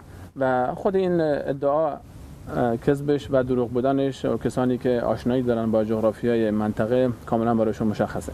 یک نکته دیگه خیلی میبخشید، اهل مکه چه گناهی کرده بودن که از این نعمت بزرگ امامت و وصایت محروم بمونن؟ یا دیوانه بودن که اهل مکه مثلا 200 کیلومتر بیان بیرون دوباره برگردن؟ خود اهل مکه در این منطقه چون اکثریت مسلمان ها رو در اون زمان اهل مکه تشکیل میدادن. اهل مکه اینجا حضور نداشتن، چرا که الان ما در راه زمینی حدود 200 کیلومتر فاصله داریم از مکه مکرمه. من هم تو اون گرما به هر حال و تو اون بیابان‌های اون دور زمانه با امکانات اون دور زمانه شتر و اسب هیچ نیازی نبوده کسی 200 کیلومتر بیاد اینجا. بعد تازه رسول الله صلی الله علیه و سلم هیچ اطلاعی نداده بود که بیایید من کار مهم می‌ذارم فلان منطقه می‌خوام به شما یک خبری رو بگم. هیچ نیازی هم نبود که این همه مردم همین که دیدم بگو مگو زیاد شد همینجا وایسادن و بعد حتی میشد اگر این مسئله انقدر مهم بود در همون عرفات که همه حجاج جمع بودن در صحرای عرفات همونجا مطرح میشد تا اینکه هم مردم مکه خبردار بشن، هم مردم یمن خبردار بشن، هم تمام مسلمانانی که از اطراف شهر مکه در روستاها آبادی‌هایی که ایمان آورده بودن امثال طائف و جاهای دیگه اونها ملحق بشن بودن در اون جمع و اونها هم بشنون. به خاطر همین رسول الله صلی الله علیه و سلم از اونجایی که مثلا اونقدر مسئله مهمی نبود نیازی دیده نمیشد که اونجا مطرح بشه این مسئله رو در مسیر برگشت به مدینه گفتن و در این مسیر نه اهل مکه همراه بودن با رسول صلی الله علیه و سلم نه اهل یمن اطراف مکه حتی امثال طائف و اطرافیانشون و نه اهل یمن همراه رسول صلی الله علیه و سلم بودن، نه از مصر کسی مسلمان شده بوده که یعنی اگر که حرف اینا رو باور کنیم یعنی حجاج یمنی باید می اومدن 200 کیلومتر به طرف شمال دوباره 200 کیلومتر برمیگشتن مکه دوباره از مکه میرفتن به طرف یمن. حالا طبق نقشه بهتر میشه توضیح داد که مردم یمن اصلا هیچ عقل سلیم این رو نمیپذیره که بیان بی مورد بدون اطلاع قبلی 200 کیلومتر همینجوری بیان بالا دوباره برگردن مکه و از مکه دوباره برگردن برن به سمت یمن. این منطقه هم که به هر حال منطقه قدیر هست اونجوری که گفته شده که بیابان لم یزرع و برهوتی بوده و بسیار درسته. خب گرمای این منطقه برای کسانی که عادت نکردن در این سرزمین خب سخت است، تحملش همیشه سخت است، اما به نسبت کل منطقه عربستان اینجا ما اطراف این مسئله بررسی بکنید نسبت به اطراف خودش سرسبزتر از جاهای دیگه است. حتی آفتاب اینجا به نظر من نسبت به آفتاب مکه و مدینه خیلی گواراتره. یعنی در مسیر هجرت رسول صلی الله علیه و سلم که از مکه مکرمه حرکت کردن به مدینه منوره و از این منطقه گذر کردن میتونیم به جرئت بگیم که خوش آب و هواترین منطقه‌ای که پیامبر پا گذاشتن این منطقه بوده. سرسبزتر از بقیه مناطقی است که در راه مدینه منوره قرار داره. جزاکم الله خیر. خب بینندگان عزیز گرامی این بود وادی غدیر خم که دشمنان اسلام و مذهب فروشان ادعا میکنن که در اینجا پیامبر صلی الله علیه و آله و سلم مسلمان ها رو جمع کردن در زیر آفتاب سوزان تا در اونجا ولایت و امامت حضرت علی رضی الله تعالی عنه رو ابلاغ بکنن، در حالی که دروغ محض است و طوری که برادر عزیزمون جناب آقای سلیمانی توضیح دادن خیلی اگر قرار باشه اینو بپذیریم بعد اینم قبول بکنیم که خیلی از مسلمان ها از نعمت ولایت و امامت علی رضی الله تعالی عنه محروم موندن، چه در مکه چه کسانی که از یمن بودن. خدا نگهدار.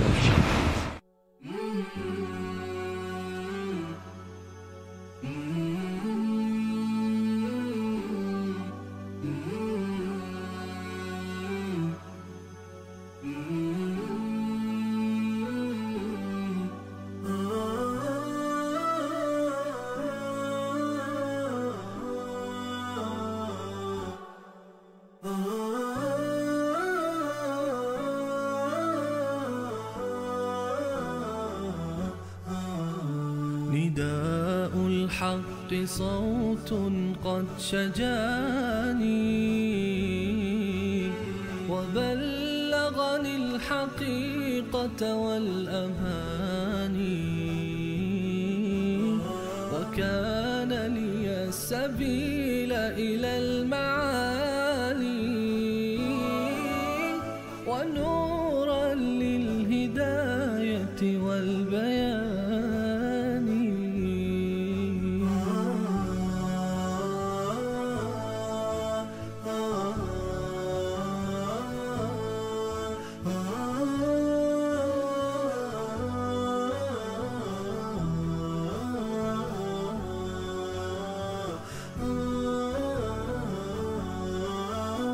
يزيح عن القلوب دجى هواها.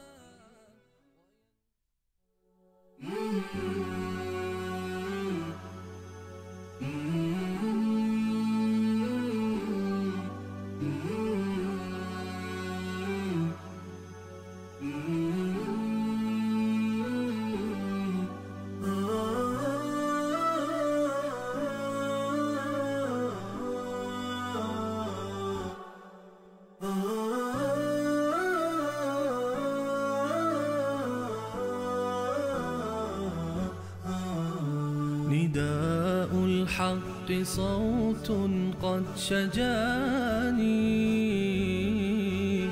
وبلغني الحقيقة والأماني وكان لي السبيل إلى المعالي ونورا للهداية والبيان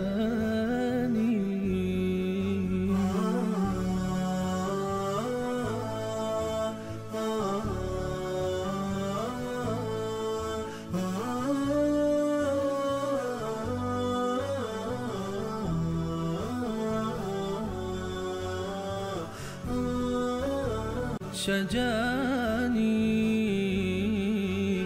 وبلغني الحقيقة والأماني وكان لي السبيل إلى المعالي ونورا للهداية والبيان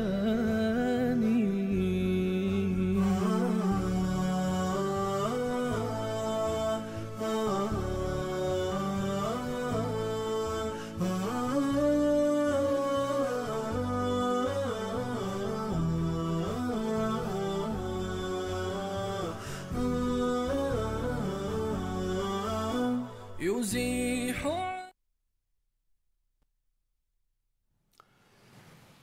بسم الله الرحمن الرحیم. با سلامی دوباره خدمت بینندگان عزیز و گرامی. کلیپ رو دیدید دیگه، سند و مدرکی واضح تر از این نمیشه خدمت شیعیان و کسانی که در این مسئله شبهه دارن بیان کرد. میریم سراغ تماس های شما عزیزان. بیننده گرامی سلام علیکم، بفرمایید.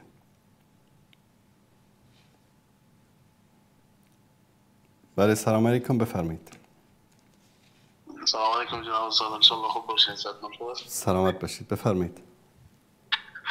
جناب استاد ما در نخست با تمرین که اهل سنت هستم و هیچ گونه مخالفت با گپ مخالف ان شاء الله نزدم در پیری اهل سنت و استاد قسمی که شما فرمودین همین روافض و حسن علمای بزرگشان خیلی کفریات و شرکیات بیان میکنم که حتی اهل خدا میگن خدا را میگن که بنده علیست. خیلی کفریات و همین شرکیاتشان هم شنیدیم. گپ شما حق بود استاد که برنامه را میگفتیم.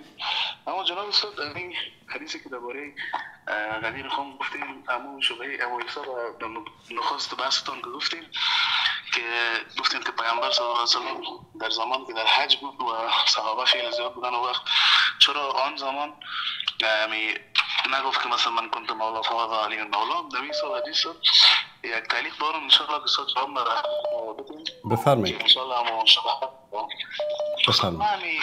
میخواستم همین حدیث 6008 بخاری رو ببینید شما. 6008 ابن شهاب از عبیدالله بن عبدالله بن عتبه بن مسعود روایت میکنه که ابن عباس گفت من با برخی مهاجرین قرآن درس می‌دادم که پنج جمله است. عبدالرحمن بن عوف من در منزل درمینی بودم و اون از عمر بن خطاب که آخرین حج خود را میگذارد حاضر بود. وقتی عبدالرحمن از پیش عمر برگشت و من گفت کاش مردی را باز نزد امیرالمومنین ما را آمده بود میدیدی.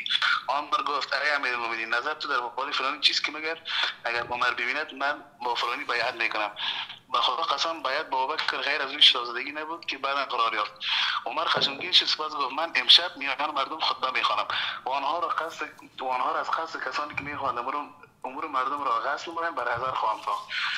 استاد جمعی است که عبدالرحمن گفت ای امیرالمومنین این کار را نکن، حالا موسم حج است که مردم بس و هرج مرج طلب را بیز بر خود جمع میکنند و وقتی میان مردم خطبه بخوانی آنان برتری جویان از دو گرد میآیند و من از آن میترسم که زمانی که خطبه بخوانی و سخنی بگویی که هر کس سخن تو را با توجه به خواهش خود تغییر کند و آن را چنان که گفتی نگاه ندارد و آن را در موضع آن ننهد، در آن تغییرات آورند.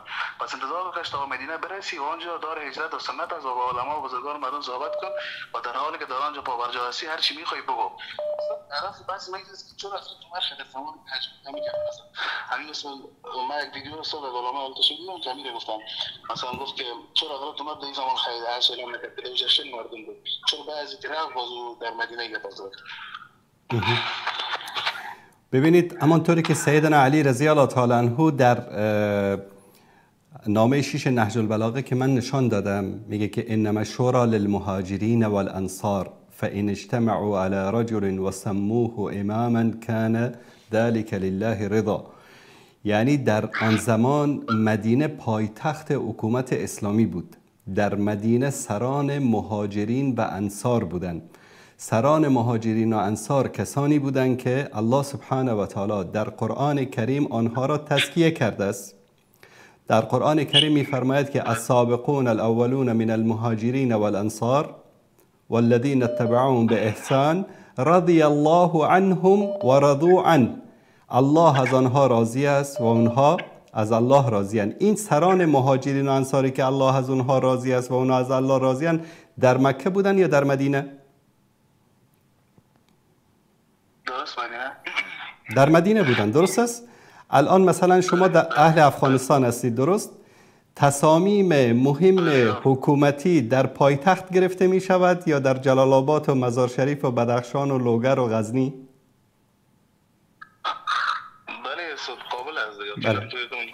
بله، کابینه در کابل است. حالا فعلا هم کابل است و هم قندهار، لکن عادتا در پایتخت کشورها وزرا هستند، رؤسا هستند، رئیس جمهور است، بزرگان هستند. اونا هستند که به خاطر مصلحت یک حکومت تصمیم میگیرن. و در این حدیثی که شما ذکر کردید الان جلوی من هست، در این حدیث هیچ گونه اشاره‌ای به خلافت و به امامت منصوص از طرف الله سبحانه و تعالی نیست. ببینید ما فقط یک مشکل داریم با شیعیان که اونها میگویند مسئله امامت و خلافت منصوص از طرف خداست و این الله سبحانه و تعالی است که امام و خلیفه را تعیین میکند. ما میگیم که الله متعال در قرآن کریم فرموده است که و امرهم شورا بینهم، بر اساس مشورت بین مهاجرین و انصار رئیس حکومت یا خلیفه یا امیر تعیین میشه و این مسئله امکان داره که با مرور زمان فرق بکنه. یک زمانی بود مثلا شورای سقیفه بود، بعد شورای 6 نفره شد، بعد انتخابات عمومی شد، بعداً ملک اجباری شد، بعداً ریاست جمهوری شد، بعداً حالا فعلا مثلا در افغانستان امارت اسلامی است، قبلا به اصطلاح نظام جمهوری بود. نظام ها و روش رسیدن به حکومت ها فرق میکنه بر اساس احتیاجات ملت ها و مردم و انسان ها در هر زمان و مکان. اما این که بگیم از طرف الله متعال 12 نفر به عنوان امام و خلیفه برای انسان ها تعیین شدن، تا نفر 11 بودن، نفر 12 هم غایب شده رفته، 1200 سال هست که نیست. الان سرنوشت مسلمان ها به دست کی باید باشه؟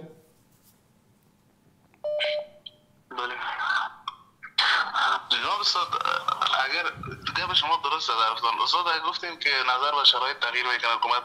استاد خودتون میدونید که در قرآن و سنت تغییر میدیم، هیچ حکومت فعلا به شکل درست شرعی گفتن نمیتونیم. درست اگه ما بگیم تغییر میکنه به این معنی نیست که حق است. استاد ما چیز مثلا اگر در اسلام اگر یک نوع حکومت خلیفه تعیین کردن است خود درست، اگر چند نوع است این باید بیان شده باشه. مثلا در آیات در حدیث بیان شده رسول الله صلی الله علیه و سلم فرمودند که خلافت بر اساس منهاج نبوت چند سال است؟ 30 سال. 30 سال. 30 سال کی پوره شد؟ زمانی که حضرت حسن چشمش ترید خلافت شد. آیا پیامبر صلی الله علیه و سلم فرمودند در همین روایت 30 سال که بعد از آن اگر حکومتی بیاید حکومت باطل هست شما از آنها پیروی نکنید؟ نه خیر استاد، تو نگفتم، اما گفتم ملوکیت میشه. ملوکیت خودش معلومه که به زور گرفتن از پادشاهی کردن است. درست. پس نظام ملوکیت یک نظام باطل و کفری نیست. درست است؟ اما خلافت بر اساس منهاج نبوت نیست. خلافت بر اساس منهاج نبوت 30 سال بود تمام شد. بعد از اون حکومت‌های ملوکیت آمد، خلافت آمد، زور آمد، رضا آمد، ریاست جمهوری آمد، امارت آمد، هر چی آمد. ما در هیچ جای قرآن و حدیث برای ما یک نوع حکومتی بعد از خلفای راشدین را به عنوان حکومت حق بیان نکردن. چرا؟ چون اصلا اسم حکومت، شیوه حکومت داری اینها مهم نیست. مهم ویژگی های حکومت است. عدالت باشد، تطبیق شریعت باشد، مساوات باشد، برابری باشد، برادری باشد. درست استاد افشان درست. استاد اگر تو به شکل حاشیه نمیرم که دیگه گپ داره برای فقط این قضیه که درباره حضرت علی بود گپ میزنیم. جناب استاد گفتین که در مدینه چون زیاد اشخاصای بزرگ بود که به اون خاطر حضرت عمر گپ زد. استاد خب میارمید که پیامبر صلی الله علیه و سلم در حج چرا در مدینه نگفت در حج بود؟ چرا در حج نگفت در اینجا گفت؟ و دیگه استادی که خب دلیلش من بیان کردم. ببینید پیامبر صلی الله علیه و سلم اگر در مکه بیان می‌کردن، در اونجا خطبه روز عرفه خطبه بسیار مهمی است که پیامبر صلی الله علیه و سلم در مورد شرک صحبت کردن، در مورد حقوق زنها صحبت کردن، در مورد حقوق زیردستان صحبت کردن، در مورد ربا صحبت کردن، مسائل مهم و حیاتی را در آنجا بیان کردن.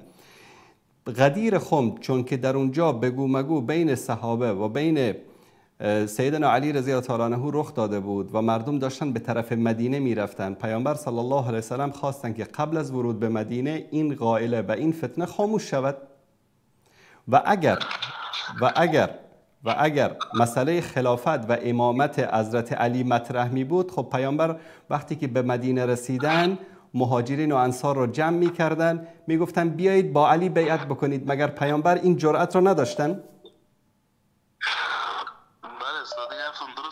استاد اما یک بعد مریض که حکمت رول داره. بعضی مثلا میگن که پیامبر عالمی ترسید که به نظر استاد ما لفظ طرز به این استفاده نمیکنیم شهر از جان خود میترسه، مثل که خداوند قرآن شریف گفته که به پیامبر و تخشى الناس والله احق ان تخشى، میگه تو از مردم به حساب حضرت زینب نکاش که بود میترسیدی، به این معنی نیست که پیامبر از اون میترسید، به خاطر که یعنی مردم دیگه چیز فکر نکنن، یعنی دلش هم دیگه چیز نباشه. پیامبر خداوند گفت تو باید از الله میترسی. استاد خیرات مریض که خیر از هدف حضرت پیامبر صلی الله علیه و سلم این دوستی بوده. خیر خودتون میدن استاد مسند احمد بن حنبل جلد 4 صفحه 281 استاد میدن اشتباه نکرده باشم مدرسه استاد خیر تبریکی حضرت عمر به چی دلیل بود؟ تبریک حضرت عمر که در اونجا میگه بخن یا ابن ابی طالب اصبحت مولا المؤمنین، یا اینطور یک عبارتی هست لکل مؤمن. یعنی ببینید ما در قرآن کریم ما یک آیتی داریم، این رو خدمت شما الان بیارم.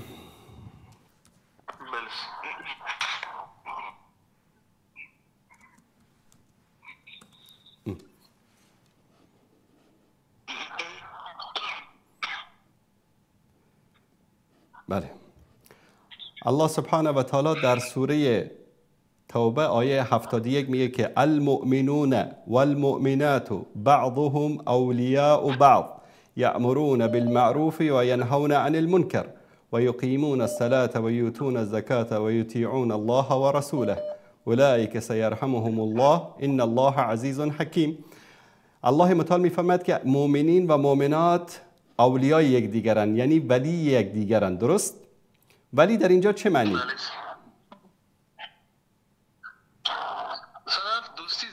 دوستیه. پس الله سبحانه و تعالی ولایت رو در قرآن کریم دوستی برای ما بیان کرده. سیدنا علی رو وقتی که رسول الله صلی الله علیه و آله و سلم آمدن گفتن که کسی که من مولای او باشم، یعنی دوست او باشم، علی هم باید دوست او باشد. یعنی یک بشارتی بود برای اینکه سیدنا علی بدون شک و شبهه ولی است. ما در سنت داریم که عشره مبشره میگیم، 10 کسی که به آنها بشارت بهشت داده شده است، درست؟ و اعتقاد داریم که همه اصحاب پیامبر بهشتی هستند، درست؟ اما 10 نفر بشارت ویژه و خاص گرفتن، درست؟ در اینجا هم همه مؤمنین و مؤمنات ولی یکدیگر هستند، اما سیدنا علی رضی الله تعالی اینجا بشارت خاص و ویژه گرفت. به خاطر همین حضرت عمر به او تبریک گفت. استاد گرفتم درست، ما گفتم قبول، ما هدف ما لفظ ولی نبود دیگه. استاد هدف بازی بود که او کسایی که از مال غنیمت گرفته بودن بدون اجازه حضرت علی و حضرت عمر نبود. اما تبریکی حضرت عمر به ولایت داشتن چی دلیل داشت؟ حضرت عمر خب قطعا دوست علی بوده، چی ضرورت تو دوست ما شدی؟ خب در اینجا تاکید است. الله متعال میگه یا ایها الذین آمنو، یعنی کسانی که در مخاطب این آیه بودن مؤمنین بودن، مگر ایمان نداشتن که الله متعال گفت که ایمان بیارید؟ ایمان داشتن، ایمان درست نداشتن. خب تأکیدی بر استغفر الله، چطور ایمان درست نداشتن؟ تأکید بر ایمانشان است.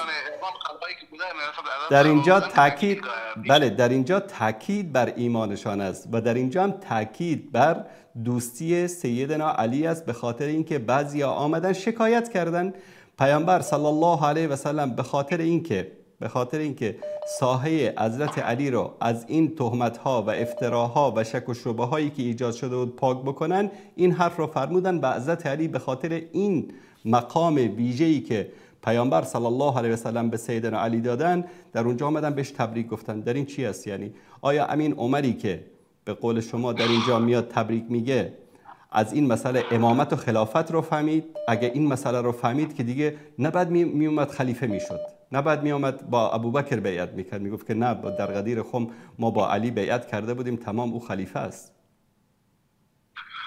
استاد خود عرفتم درست، بله الان خیلی پیش بدون شک کرده تو مرا علی بین خود رابط درست داشتن و قدیم است. استاد اما خود مناسب نام اگه خوانده باشیم گفتم که خود ابن تیمیه رحمه الله گفته که بعضی اصحاب با علی بغض داشتن، بعضی اصحاب، استاد گفتیم کل اصحاب جنتی ما ما داریم فیف کل، اما بعضی نمیتونیم گفته که صرف کل جنتی، چون بعض پیامبر زیاد قراش داد کرده، حدیث بخاری است که بعض پیامبر میگه که تو نمیدونی بعض یا چی کردن. استاد اما حرف مزیز که دو صحابه، ببینید برادر عزیز، شما از یک شبهه به یک شبهه دیگری میروید، اینطوری هم وقتی بیننده گرفته میشه و هم یعنی فکر میکنم که ما به پایان نمیرسیم. ببینید من این رو هم به شما پاسخ میدم، گوش کنید. همین قول ابن تیمیه رو شما ببینید در چه سیاقی آمده است. ابن تیمیه اصلا کتاب منهاج السنه را در رد ابن مطهر هلی نوشته. ابن مطهر هلی در کتابش میگه که حضرت علی رو صحابه دوست داشتن، حضرت علی رو پیامبر دوست داشت، حضرت علی رو اهل بیت دوست داشت، حضرت علی رو فلان دوست داشت، این دوست داشت، اون دوست داشت، ولیکن عمر و ابوبکر رو مثلا بعضیا دوست نداشتن، بعضیا روابطشون با اونها خوب نبود، این بود اون بود اون بود. از ابن تیمیه میاد در اینجا میگه خب اگر بر اساس منطق تو باشه، در زمان خلافت ابوبکر همه مسلمانان با ابوبکر بیعت کردند و هیچ کسی بر علیه او قیام نکرد، با او نجنگید، با او بغض و عداوت نشان نداد. در زمان عمر هم همچنان. اما در زمان حضرت علی صحابه با علی جنگیدند. صحابه با علی، یکی در جمل یکی در صفین، صحابه جنگیدند. و در بین صحابه و در بین کسانی که در اون زمان بودند، کسانی بودند که بغض علی رو داشتن. این یک واقعیت است. متوجه هستید؟ بغض علی رو به خاطر اینکه علی صحابه پیامبر است، علی یک مؤمن است، علی یک متقی است، نه، به خاطر اینکه علی میگفتن که داره به خاطر قدرت، داره به خاطر حکومت، داره مردم رو به کشتن میده. و یکی از این کسانی که با جنگ های سیدنا علی مخالف بود، پسرش حسن ابن علی بود. متوجه هستید؟ در اینجا بغض به معنی عداوت و کینه بر اساس عقیده و دین و مذهب نیست.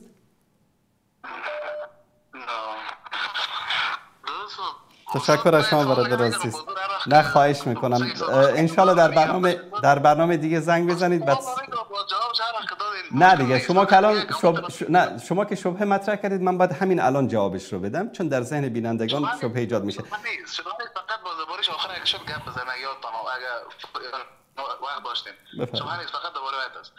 اصلا درباره این آیت است که این آیت میگم مانك فإن تنازعتم في شيء فردوا إلى الله ورسول وأولي الأمر منكم. چون میگه الامر چون معصوم نیست و دیگه با خاطر عتیق نورده. فصد باز میتونید ببینید که آیت 83 سوره نساء که در اونجا هم رسول و اولی الامر در پلیس ذکر کنه و اصلا درباره ان شاء الله باز معلومات بده. سوره نساء آیه 80.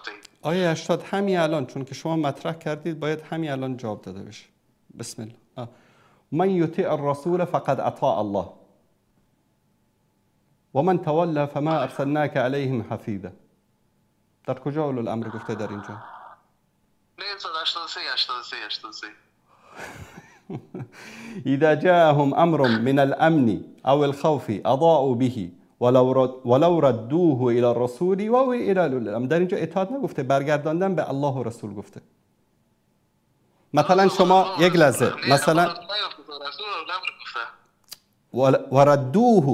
ردوه یعنی مثلا یک اتفاقی افتاد درست؟ یک اتفاقی افتاد به جای اینکه برید شما این رو در بین مردم پخش بکنید شایع پراکنی بکنید باید برید پیش رسول و پیش اولوالامر موضوع رو با آنها در میان بگذارید. نگفته اطاعت بکنید. ذکر شده دیگه در اونجا هم پهلوی پیامبر ذکر شده اما اطاعت ذکر نشده. درست. تشکر. تشکر از شما. سلام دوستان. خدا حافظ.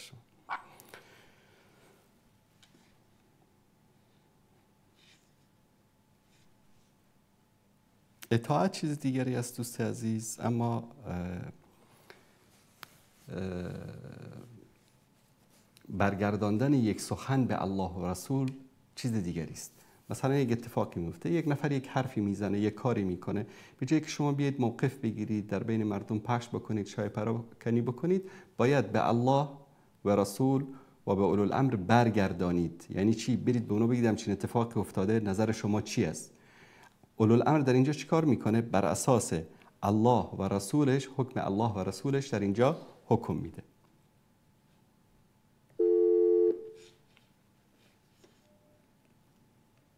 بیننده گرامی سلام علیکم بفرمایید. درود با شما مولوی صاحب بزرگوار. با دلیل ازی با شما با تماس گرفتم. صدای من هست با شما؟ بله هست بفرمایید. درود با شما. برنامه شما خواستم زنگ بزنم که جناب کاوش آزاداندیش با شما چند بار از تماس میگیره با دلیل همو که شما با شما وعده داده بود که زنگ بزنه چند بار از با شما تماس میگیره و شما جواب نمیدین. برادر عزیز یا دوست گرامی ما برنامه ما یک روز قبل اعلان میشه موضوع برنامه چی است. اینکه آقای کاوش اینقدر بی اطلاع هست که از اعلان برنامه ما خبر نداره این مشکلش است. یک لحظه بی تربیگی نکنید گوش کنید. اینجا برنامه تیک تاک شما نیست که در اونجا شما هر چی دلتون خواست بگید. ما اعلان کردیم این هفته برنامه ما موضوعش اعلان شد مناظره بود. یک لحظه وسط حرف من نپر. یک لحظه گوش کنید. ما قبل از رمضان اعلان کردیم که آقا ما منتظر هستیم این شماره واتساپ ما. یک لحظه چقدر بی تربیت هستید شما. گوش کن بابا گوش کن بی تربیتی نکن. مثلا این بیدینی شما به شما ادب و اخلاق باید یاد داده باشه. وقتی که من دارم صحبت میکنم شما گوش کنید بعد من حرف شما رو گوش میکنم. منظور شما چی است؟ آقای محترم گوش کن حرف من رو. باز بی تربیتی کردی. گوش کن دوست عزیز گوش کن. شما گفتم میرین گوش کن. گوش کن حرف منو گوش کن. موضوع برنامه ما یک روز پیش اعلان شد. بسم الله روز جمعه آینده ما برنامه زنده داریم. ایشون تشریف بیاره در برنامه زنده با هم صحبت میکنیم. خوبه؟ بسم الله. غیر از این چیز دیگری میخواید؟ روز جمعه در برنامه زنده تماس بگیره با هم صحبت میکنیم. تموم شد؟ چرا همین صحبت ها را خودتان برای کاوشان نمیکنین؟ آمدین در پشت تلفن ما در برنامه هفته گذشته ما زنگ زدیم، چرا جواب نداد؟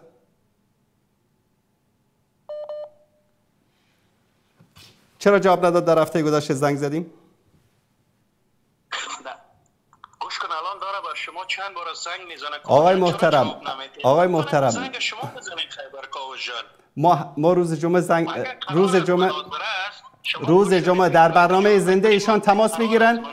روز جمعه در برنامه زنده تماس بگیرن، در هر موضوعی که با شما صحبت میکنیم، هیچ مشکلی هم نداریم. زنده است و چند بار از همینجا پیش 500 600 نفر از زنگ میزنه، شما جواب نمیدین. آقای محترم، من دارم تازه ما تلفن‌ها رو داریم پاسخ میدیم، موضوع برنامه کاوش نیست. روز جمعه شما جواب نمیدین. من الان شما زنگ زدین من جواب دادم. شما زنگ زدین من جواب دادم. در اثنای صحبت‌های من، در اثنای موضوع برنامه من دارم صحبت میکنم، ایشون زنگ بزنه من به تماس هیچ کس جواب نمیدم. تشکر از شما. خودش جرئت نداره تماس بگیره، چمچه‌هاشو میفرسته.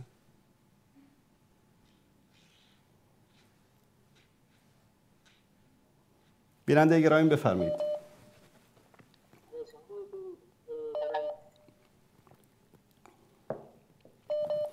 بیننده گرامی سلام علیکم، بفرمایید.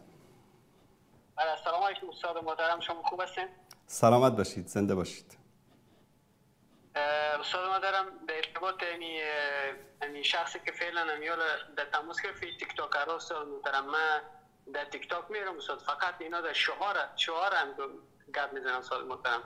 درست. اما وقتی که سوال ازشان میشه استاد محترم هیچ جواب ندارن و دایرکت بلاک میکنن شخص. فهمیدین استاد محترم؟ درست. اینا من چندین بار من گفتم که اینا را گفتم اگر شما فکر کنین که با عوام بحث میکنین و عوام هیچ اطلاعی نداره، چرا با اساتید صحبت نمیکنین؟ دفعتا بلاک میکنن استاد محترم. درست. بیان روز جمعه در برنامه زنده تماس بگیره، صحبت میکنیم باش. ببینید اینا خباثت اینا در اینجاست که ما در طول ماه رمضان برنامه نداشتیم، اصلا برنامه زنده نداشتیم. تماس گرفته که ما زنگ زدیم جواب نمیده. هفته گذشته در اثنای برنامه زنده ما زنگ زدیم، چرا جواب نداد؟ این بازی به اصطلاح توموجیری نیست که تو زنگ زدی من جواب نمیدم، من زنگ زدم تو جواب نمیدی. روز جمعه بسم الله در اول برنامه شما زنگ بزن. تشکر از شما برادر عزیز. استاد محترم چند سوال داشتم استاد محترم. یعنی استاد سوال اول می بود استاد محترم این که چرا تشیع و این آتیستای ایرانی استاد محترم بیشتر خوشیه این نفرتشون در مقابل خلفای راشدین خصوصا حضرت عمر بسیار زیاد است استاد محترم. یعنی من فکر نمی‌کنم که آتیستا در حد شیعه لنفرین کنن، باز هم یعنی در لنفرین در شیعه نمیرسه استاد محترم. درست. و سوال دومی بود که استاد محترم که شیعه به یک حادثه به یک چیز استدلال میکنن که از قرآن که حضرت علی انگشتر داده به یک تارک صلات استاد محترم. اگر میشه این هم یک توضیح کامل بدین استاد محترم و آیه را خوب صحیح توضیح بدین استاد محترم که بیشتری از تشیع اینمی را در خصوصا در اینستاگرام بسیار چی میکنن دیره پررنگشان میدن استاد محترم ایره.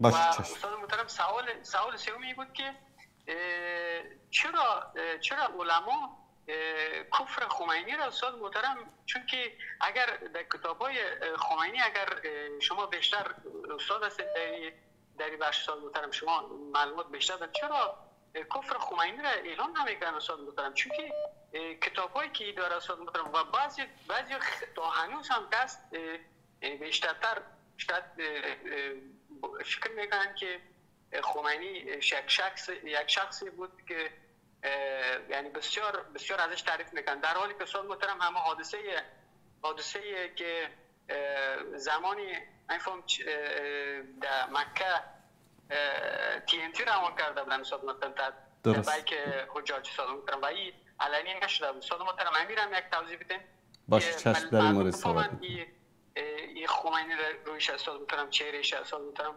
و استاد محترم سوال آخرم این بود که آیا امکانش ماشاءالله شما 5-6 سوال کردید شخصی بعد از برنامه صحبت کنیم استاد محترم؟ والله بعد از برنامه امکان نداره، اما در همین واتساپ پیام بدید ان شاءالله جواب خواهم داد. درست. تشکر استاد محترم، جزاک الله خیر، موفق باشید. سلامت باشید. تشکر از شما.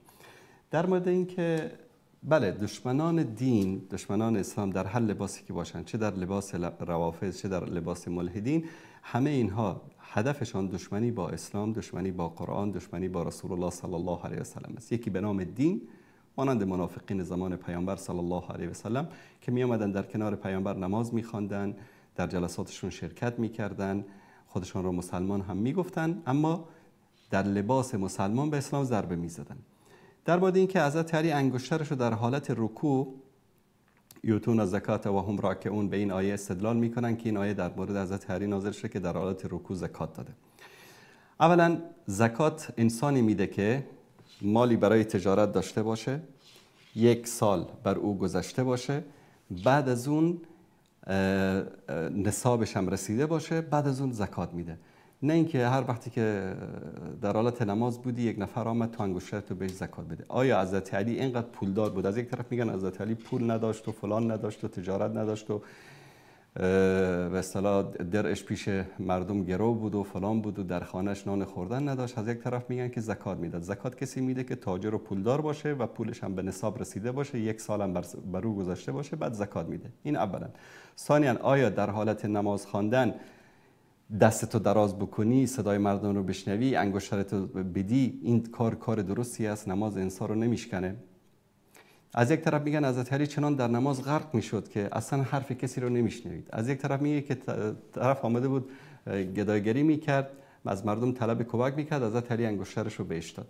این به اصطلاح استدلال های باطلی است که اینها به خاطر اثبات امامت به هر آیه‌ای، به هر حدیثی بر اساس هوا و هوس خودشون استناد میکنن. در مورد اینکه خمینی کافر است یا نیست، علما زیاد بیان کردن. ما خودمون در وسائل حق بارها برنامه داشتیم در مورد مطالبی که در کتاباش اومده. شما فقط یک سرچی بکنید، حتی مولانا مجیب الرحمن انصاری یک برنامه خاص و ویژه‌ای در مورد سخنان خمینی و کفریاتی که در کتاباش بوده دارن که میتونید به اون مراجعه بکنید.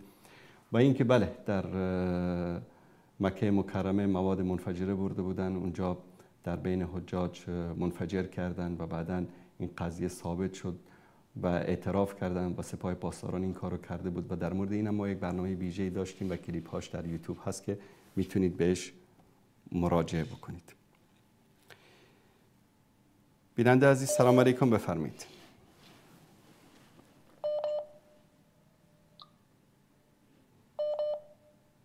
سلام علیکم. علیکم السلام. وقت شما بخیر جناب انصاری عزیز. سلامت باشید. موضوع شما خواهش می‌کنم راجع به نامه شیعه استدلالی داشتیم. ببینید اولا حالا من یه چیزی هم قبلش بگم، اینکه شما مثلا راجع به این موضوعی گفتین که یه وقت مثلا بعضی دنبال یه سری روایت‌هایی هستن که بر مبنای هوس یا هوای شخصی باشه. من حقیقتا این موضوع عبدالله صبره که شما گفتین، ببینید من خودم سابق اینو یه دنبالی کردم. این مثلا تو همین رجال کشی میاره مثلا 5-6 تا روایت از جهتی که عبدالله صبر میخواد توضیح بده، 7 تا 8 تا روایت با سلسله سند از اهل بیت پیامبر، مثلا امام باقر، امام صادق، امام سجاد، 5-6 طریق البته همشون هم آوردن تو رجال کشی که یدعی نبوه، یه جا اومده ام جلومه ادعی من الربوبیه، مثلا میگه عبدالله خودش ادعای پیامبری داشت، بعد گفت علی خداست، ادعی من الربوبیه، بعد میگه امرن عظیمت فلانن. پایینش تو رجال کشی یه چیز بی سند آورده، همونجور که شما هم خوندین، میگه بعض اهل علم شما میدونید دیگه در رجال یک چیز بیپایه و مجهولی اصلا بهش استناد نمیکنن. بعد میگن آقا پایین آورده که بعضیا میگن که مثلا فرض مثال قصه امامت هم از اینه. پس ما به این نمیتونیم، یعنی ما 5-6 تا گزارش با سلسله سند مجرب که مولا درزش نمیره که عبدالله ادعای پیامبری برای خودش داشت، مثل مسیلمه کذاب، حتی توی یکی از این روایت اومده که مسیلمه کذاب علی رو خدا کرد، بعد ما اونو بذاریم کنار، 5-6 تا رو بذاریم کنار، بیایم بچسبیم مثلا به یه قصه مجهولی که 5-6 خط آخرش اومده، این که پایینش هم داره میگه قال من خالف الشیعه اصل التشیع ماخوذ من یهود، میگه مخالفای شیعه میگن به این خاطر میخوام بچسبونن که این یهود اومده. این به نظرم چیز نیست. این خواستم یه توضیح بدم. ولی نامه 6 رو من یه مطلبی رو بگم. ببینید نامه 6 اول ببینید شما ببخشید یک شبهه‌ای رو مطرح کردید، الان در مورد این صحبت بکنیم بعد برید رو نامه 6 نهج البلاغه. الان جلوی من اینجا فرق شیعه است. خب کتاب فرق شیعه چرا یک لحظه یک لحظه فرق شیعه میدونید دیگه قابل استناد نیست. چرا قابل استناد؟ چرا رجال که صاحب رجال کشی در کدام متولد کدوم ساله؟ نه من عرضم چیز دیگه است. رجال کشی اینا سلسله سند آورده. یک لحظه رجال کشی متولد کدوم ساله صاحب رجال کشی؟ حوالی فکر می‌کنم 300 خورده‌ای باشه دیگه، 300 خورده. اون 100 سال جلوتر از اونه به نظرم اگه اشتباه نکنم. بله یعنی فرق شیعه نوبختی و قمی. بله اینا در اینجا میارن، اینا در نوبختی و قمی که در رأس قرن سوم زندگی میکردن، درست است؟ بله عرض کردم درسته. در اینجا میگه که من خدمت شما اینجا بیارم در صفحه 32 قال فرقة منها ان عليا لم يقتل ولم يموت، علی نمرده و کشته نشده حتی یسوق یعنی مهدی است، یعنی ادعا می‌کردن که علی مهدی است، میگفتن که نمیمیره حتی یسوق العرب بعصا و یملأ الارض عدلا و قسطا، زمین رو پر از عدل و داد بکنه بعد از اینکه ملئت ظلما و جورا، بعد از اینکه پر از ظلم و جور شده. فهی اول فرقه قالت فی الاسلام، این اولین فرقه است که در اسلام ادعا کرد که بعد النبی صلی الله علیه وسلم امامه، که بعد از پیامبر امامتی وجود دارد. این حرف اهل سنت نیست، از اهل سنت هم نقل نمیکنه، حرف علمای خود شیعه است. من یه خواهشی ازتون بکنم، بفرمایید. شما همین رو ببینید لطفاً، من حرفم اینجاست، فرق و شیعه اسمش روشه. حالا میگم اینا چون رشته‌های تخصصی ما هم نیست، من همینطوری دارم میگم. ببین فرق و شیعه ادعاها، هر ادعایی که میشه رو مطرح میکنه، فارغ از اینه که درست بود یا غلط بود، این ادعاها رو مطرح میکنه. یکی ادعا میکنه که علی نمیدونم خداست، یکی ادعا میکنه علی بچه خداست، هر چی، اصلا ادعا مهم نیست. اینا رو مطرح میکنه در قالب یک کتاب چارچوب بندی میکنه، میگم فرق و شیعه. اما ما وقتی میخوایم درست بررسیش بکنیم باید بریم توی موضوعاتی که پشتش یه سلسله سند درستی باشه که بتونیم اون رو بررسی بکنیم. من رجال کشی من دارم میبینم دیگه تو قسمت عبدالله صبا از 170 تا 174 8 تا حدیث آورده. اونم از رجال کشی رو هم دارم. ببینید رجال کشی رو هم دارم، منتها وقتی که من ذکر میکنم از همه مصادر شیعه ذکر میکنم. در اینجا میگه که اولین فرقه‌ای که در اسلام ادعای امامت کرد. شما قبل از قرن سوم در تاریخ اسلام چه شیعه چه سنی فرقه رو بیارید که قائل به امامت 12 تا امام باشه. شیعیان نباید رئیس فرقه‌شون رو بشناسن. عبدالله صبر شما به شیعه من خود من 4-5 سال پیش میگفتن نمیشناختم، این کیه نمیدونم عبدالله چطور، مگه چه اشکالی داره کسرشونه که رئیس فرقه‌شون رو بشناسن؟ نه، پایینم نوشته تو رجال کشی آورده که قال من خالف الشیعه، میخوان مخالفای شیعه میخوان یه جوری اونا رو به یهودی‌ها بچسبونن. نه شما به خاطر همین اجازه نمیدید، به خاطر همین اجازه ندادید که من این رو بخونم. ببینید اینجا میگه که اول فرقه قال الامامه، میگه اولین فرقه‌ای که قائل به امامت بود. یک لحظه او اول من قال منها بالغلو، و اولین فرقه‌ای که غلو کردن.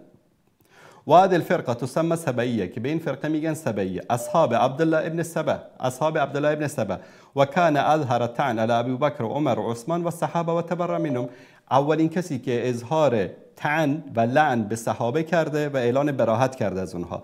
قال و ان علی امر، رو ادعا میکرد که علی ایشون رو به این چیز امر کرده. تا که در اینجا 2-3 خط پایین تر چی میگه؟ و حکا جماعت من اهل العلم من اصحاب علی علیه السلام، تعدادی از اهل علم. یک لحظه ما سند نداریم، قال بعض اهل علم مثلا بگین قال خدا گفت، می‌دونید شما دوست عزیز آرش جان، شما میدونید که همین کتاب کافی قال اصحابنا قال بعض ائمه قال چی گفته باشه استاد، هر کسی گفته باشه، ما از این بخوام درست روی رجال بررسی بکنیم، اگر درست روی رجال بررسی بکنیم شما هیچ چیز مذهب شیعه رو نمیتونید ثابت بکنید. خب پس چرا شما نمیارین رو رجال کشی؟ من این تعجب من اینه، من دارم تکرار میکنم. اوکی میارم، مشکل نیست منتها شما طوری ادعا کردید که انگار فقط در رجال کشی اومده و در اونجا سند بررسی بکنیم. ببینید من اینو خدمت شما میخوام بگم. اوکی من در اینجا من اینو میخوام خدمت شما بیان بکنم برادر عزیز دوست گرامی که هیچ عقیده ای از عقاید شیعه رو شما با روایت صحیح و سند نمیتونید ثابت بکنید. حالا اون یه بحث دیگه است، هر کسی میتونه یه نظری داشته باشه. نه نظر نیست، واقعیت است. بعد من اینو پس اجازه بدید من اینو تموم بکنم. در اینجا نگفته که مثلا گفته حکا جماعت من اهل العلم من اصحاب علی، اهل علم و از اصحاب علی. یک لحظه دندان رو جگر بگذارید، خواهش میکنم. یکی داریم خوبه یکی داریم بده، باید مشخص باشه کیه. تموم شد حرفتون؟ بله. خب اجازه بدید بخونم. من میگه جماعت من اهل العلم من اصحاب علی، تعدادی از اهل علم از اصحاب علی، نگفته از عامه ناس از جهال، اهل علم از اصحاب علی گفتن که عبدالله ابن سبا کان یهودی بود، فاسلم و وال علی، تظاهر به اسلام کرده یا مسلمان شده و ولایت علی رو پذیرفته، و کان هو علی یهودیته فی یوشع ابن نون بعد موسی علیه السلام به هذا المقال، که ایشون وقتی که یهودی بوده در مورد یوشع ابن نون میگفته که بعد از موسی امام است و در مورد حضرت علی هم بعد از وفات پیامبر. یک لحظه بعد میگه که هو اول من شهد القول بفرض الامامت علی علیه السلام، اولین کسی بود که گفت امامت علی فرض است. خب الان این همه مسائل رو بیان میکنه، میگه به خاطر همین است یک لحظه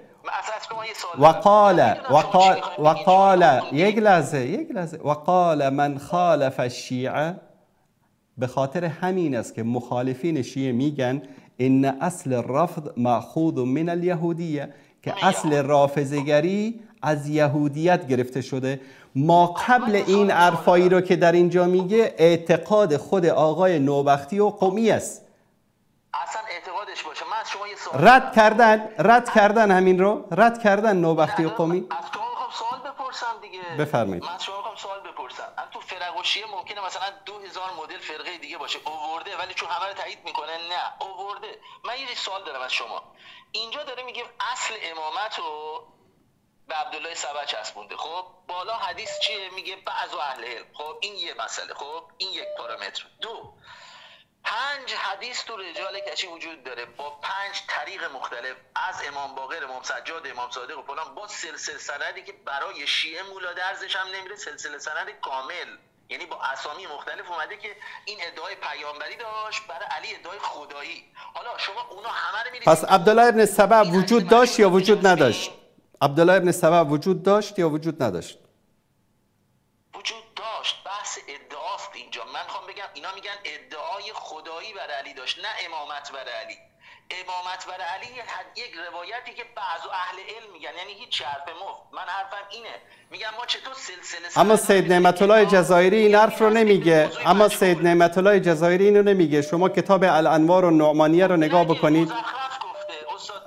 یک لحظه الان من همین رو میخوام خدمت شما بگم. سید نعمت الله جزایری میگه که ادعای الوهیت و ادعای امامت و همه اینا احادیث خرافه و اساطیر است. درست است؟ پس حرف شما هم حرف باطلی است. اگر این نه استاد انصاری، شما یه باشو از شما یه چیز پرسیدم، گفتم فلان عالم یه چیزی میگه، گفتیم برای خودش میگه، اون چیزی که اجماع درسته، اون چیزی که حرف درسته، اون چیزی که منطق درسته میگه. حالا یه عالم خدا نیست که ممکنه یه اشتباهی بکنه، بر مبنای هوس خودش چیزی بگه، بر مبنای اشتباه خودش بخواد یه چیزی بگه. حالا نامه 6 نهج البلاغه، نامه 6 جواب نامه معاویه است. معاویه در اون موضوع ادعا کرد که آقا جان من 2 تا حرف میخوام، یک شورا خلافت باید عزل بشی، خلافت باید بره دوباره تو شورایی از مسلمین که ما شامیا باید بیشتر توش دخیل باشیم و همینطور طلب به دم عثمان و خون عثمان. طلب خون عثمان مهم نبود، خود چیز منطقی بود بحثش، ولی بحث اصلی بحث شورا بود که ذهبی هم آورده که علی گفت چون حجاز و مردم حجاز توی قصه عثمان نتونستن ازش دفاع بکنن، حق از اونها برداشته میشه. اینو عقدالفرید کامل تو 3-4 صفحه توضیح داد. بعضی به اصلشو بخونم، میگه چی؟ کان الحجازیون هم الحکام علی الناس، حجازی‌ها حاکم به مردم بودن و الحق فیهم، حقم به اونها بود.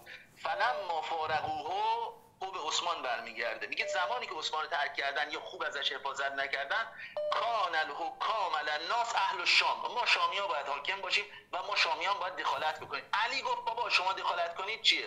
مهاجر و انصار از اول تا آخر داشتن نقش بازی میکردن، الان هم نقش بازی کردن، منم انتخاب کردن.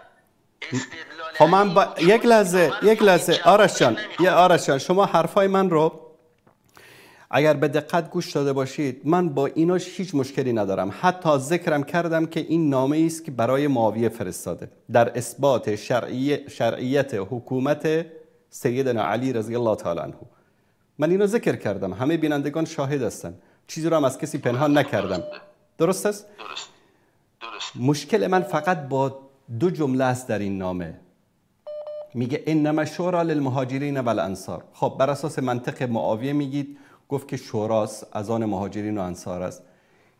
فان اجتمع باید اهل شام نقش بازی بکنن. اوکی بابا جان، الان من مشکل من با این حرفایی که شما میزنید با هیچ کدامش نیست. من چی میگم؟ ما مشکل نداریم دیگه. من میگم که حضرت علی هم خواستار حکومت بود، معاویه هم خواستار حکومت بود، ابوبکر هم خواستار حکومت بود، عمر هم حکومت میخواست، طلحه و زبیر هم حکومت میخواستن، همه حکومت میخواستن. علی یک انسان بود، علی خودش رو شایسته حکومت میدونست، ابوبکر هم خودش رو شایسته حکومت میدونست، همه حتی سعد بن عباده وقتی که بهش حکومت نرسید قهر کرد رفت شام، دیگه بر نگشت. درست. من فقط حرف من چی است؟ این است که ما نباید امامت و خلافت رو منسوس از طرف الله بدانیم و کسی که اون رو انکار کرد کافر بدانیم. مشکل ما این است. متوجه شدید؟ فکر نمی کنم کسی کافر بدونه. من تا جایی که خودم متوجه شدم. والا آرشان اگر من همین الان اگر من بخوام همین الان از کافی شروع بکنم تا سید نعمت الله تا انوار نعمانی، کسی که یک امام رو انکار بکنه کافر میشه. اینو نمیگن. نه ببینید معاصرین بالاخره تحقیقات گسترده تر میکنن، دیدگاه مفصلی تری پیدا میکنن. قرار نیست که هر چی تو هر کتابی نوشته شده باشه اتیکت بشه تا آخر عمر که من الان شما اگر اجازه بدید، من 2 جمله‌ای که در این نامه وجود داره که مشکل در اینجاست، میگه که فَإِنْ اجْتَمَعُوا عَلَى رَجُلٍ وَسَمُّوهُ إِمَامًا كَانَ ذَلِكَ لِلَّهِ رضا. میگه اگر که مهاجرین و انصار جمع شدن و کسی رو به عنوان امام تعیین کردن، رضایت الله در آن است. چرا رضایت الله در آن است؟ یک لحظه چون برگشت گفت حاکما دیگه باید شامیا باشن. من همینو میخوام بگم، اگر شما اجازه بدید من همینو میخوام بگم چون در آیه قرآن الله میگه که السابقون الاولون من المهاجرین والانصار والذین تبعوهم باحسان رضی الله عنهم، الله از آنها راضی است، و رضوا عنه، و اونها از الله راضی‌اند. درست؟ حضرت علی هم در اینجا اشاره به همین مسئله میکنه که چون مهاجرین و انصار وقتی که تصمیم گرفتن، اجماع کردن، کسی رو امام خودشون تعیین کردن، یقینا که در این امر رضایت الله است. چون مهاجرین و انصار که این همه بشارت به اونها داده شده که علی و اهل بیت هم جز مهاجرین و انصار هستن، جز مهاجرین هستن، اینها امکان نداره که بر باطل جمع بشن، چون رضایت الله رضایتش از هوا که نمیاد، الله از درون اونها خبر است. مثلا در قضیه بیعت الرضوان میگه که کسانی که در زیر درخت با تو بیعت کردن، فعلم ما فی قلوبهم، الله از قلبهای اونها آگاه است، یعنی از ایمان واقعی اونها آگاه است، به خاطر همین از آنها راضی شد. من میخوام این رو بگم که سیدنا علی در اینجا میاد میگه که خلافت ابوبکرم بر حق بوده، عمرم بر حق بوده، عثمانم بر حق بوده و منم بر حق هستم، چون بر اساس همان شرایطی که اونها حاکم شدن من هم حاکم شدم. غیر از این چیزی گفتم من؟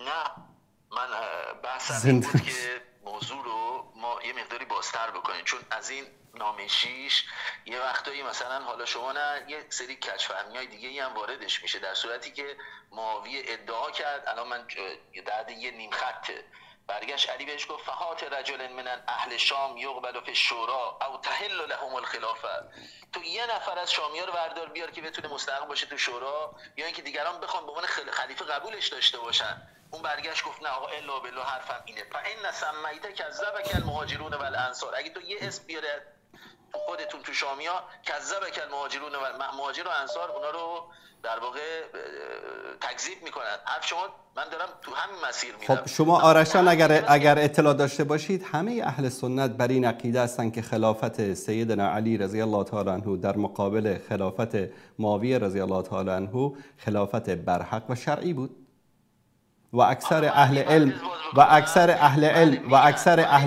ببینید توی تعریف اینو نداریم. ما مثلا میگیم حق با علی بود اما پلوی معاویه خوشمزه تر بود، اما امروز یه سری میگن اصلا معاویه برای خلافت نجنگید. کی گفت برای خلافت جنگید؟ میخواست برای خون چه خونخواهی بود که 6 سال این جنگ ادامه پیدا کرد. این نه آرشان، اگر ما گوش کنید، اگر ما خالی الذهن به تاریخ نگاه بکنیم، بدون این چیزایی که ما در کتاب ها میبینیم و نمیدونم داستان سرایی هایی که وجود داره، اینا جنگ بین علی و معاویه جنگ سر قدرت بود، جنگ سیاسی بود، جنگ به خاطر حکومت بود، نه جنگ به خاطر نه اینکه علی بگه که والله من از طرف خداوند به عنوان ولی و وصی پیامبر تعیین شدم. اونجا دیگه اصلا این حرف علی مصداق نداشت، اینجا بحث حاکمیت بود. بحث حاکمیت بود، بله، یک جنگ بله، مثلا کلا یک مسئله سیاسی بود. به خاطر همین وقتی از علی پرسیدن که این کسایی که با تو جنگیدن منافق بودن، گفت نه. مشرک بودن، گفت نه. پس کی بودن اینا؟ گفت اخواننا بغوا علینا،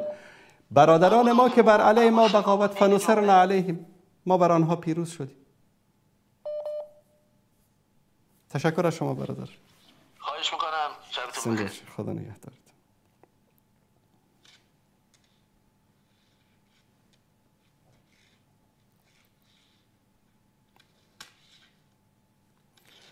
بیننده عزیز سلام علیکم، بفرمایید.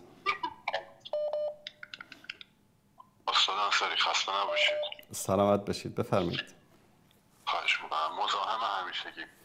فقط یک دقیقه وقت دارید چون 2 دقیقه به پایان برنامه مونده. میدونید در تلویزیون نور این برنامه پخش میشه و اونا مقید به وقت هستن، اما روزهای جمعه هر چه دل تنگتون میخواد بگید، وقت در اختیار خودمونه. بفرمایید. باشه، پس دیگه جمعه با تماس بگیرم. بخوام خیلی سریع بگم خدمتتون، ببینید درباره قدیر آقای انصاری عزیز چندین موضوع داره. اولیش اینه که آیا شأن این که این پیغمبر فرمودن، حالا اون دلیلی که شما میگین در یمن بوده، آیا این که این به اون دلیل بوده چیزی از اعتبار این سخنهای پیغمبر کم میکنه؟ خیر. بعدم حالا تو خود قدیرم که شما برین معنی بکنین، حالا باید دید آیا واقعا اون محبت انجام شده یا نشده.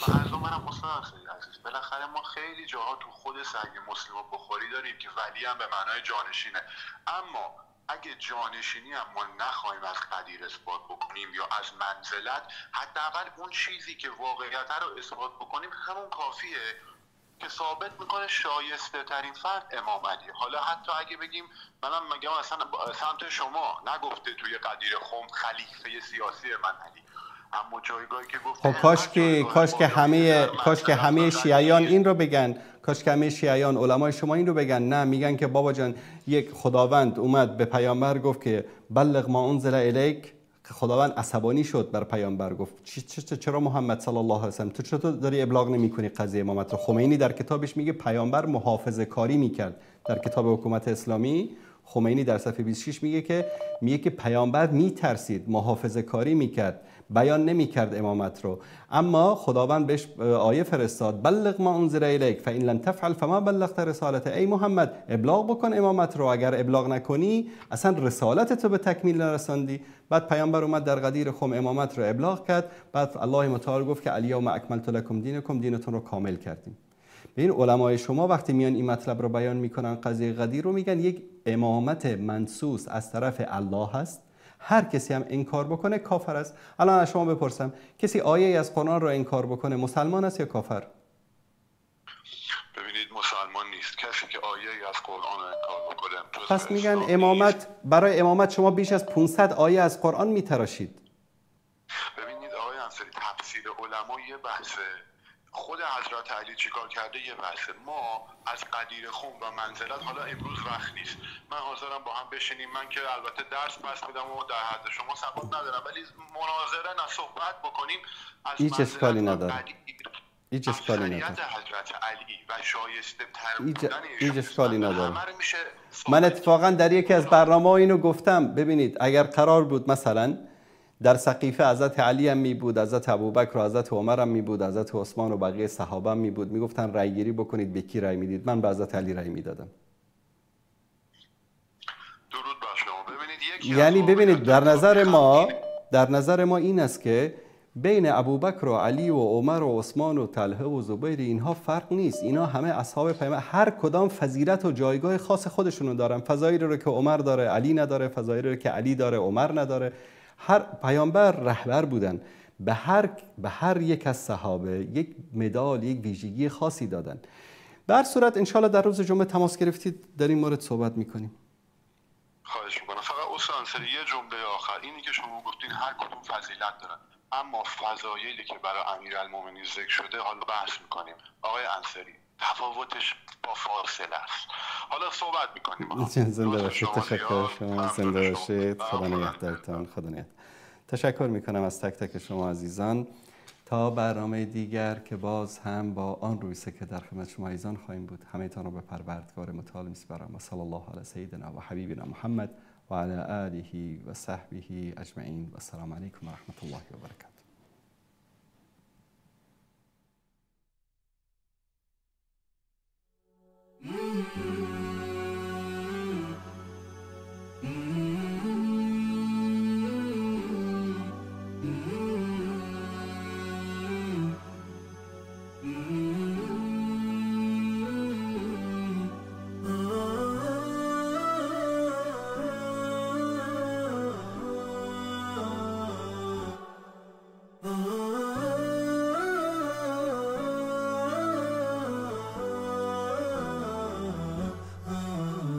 نداء الحق صوت قد شجاني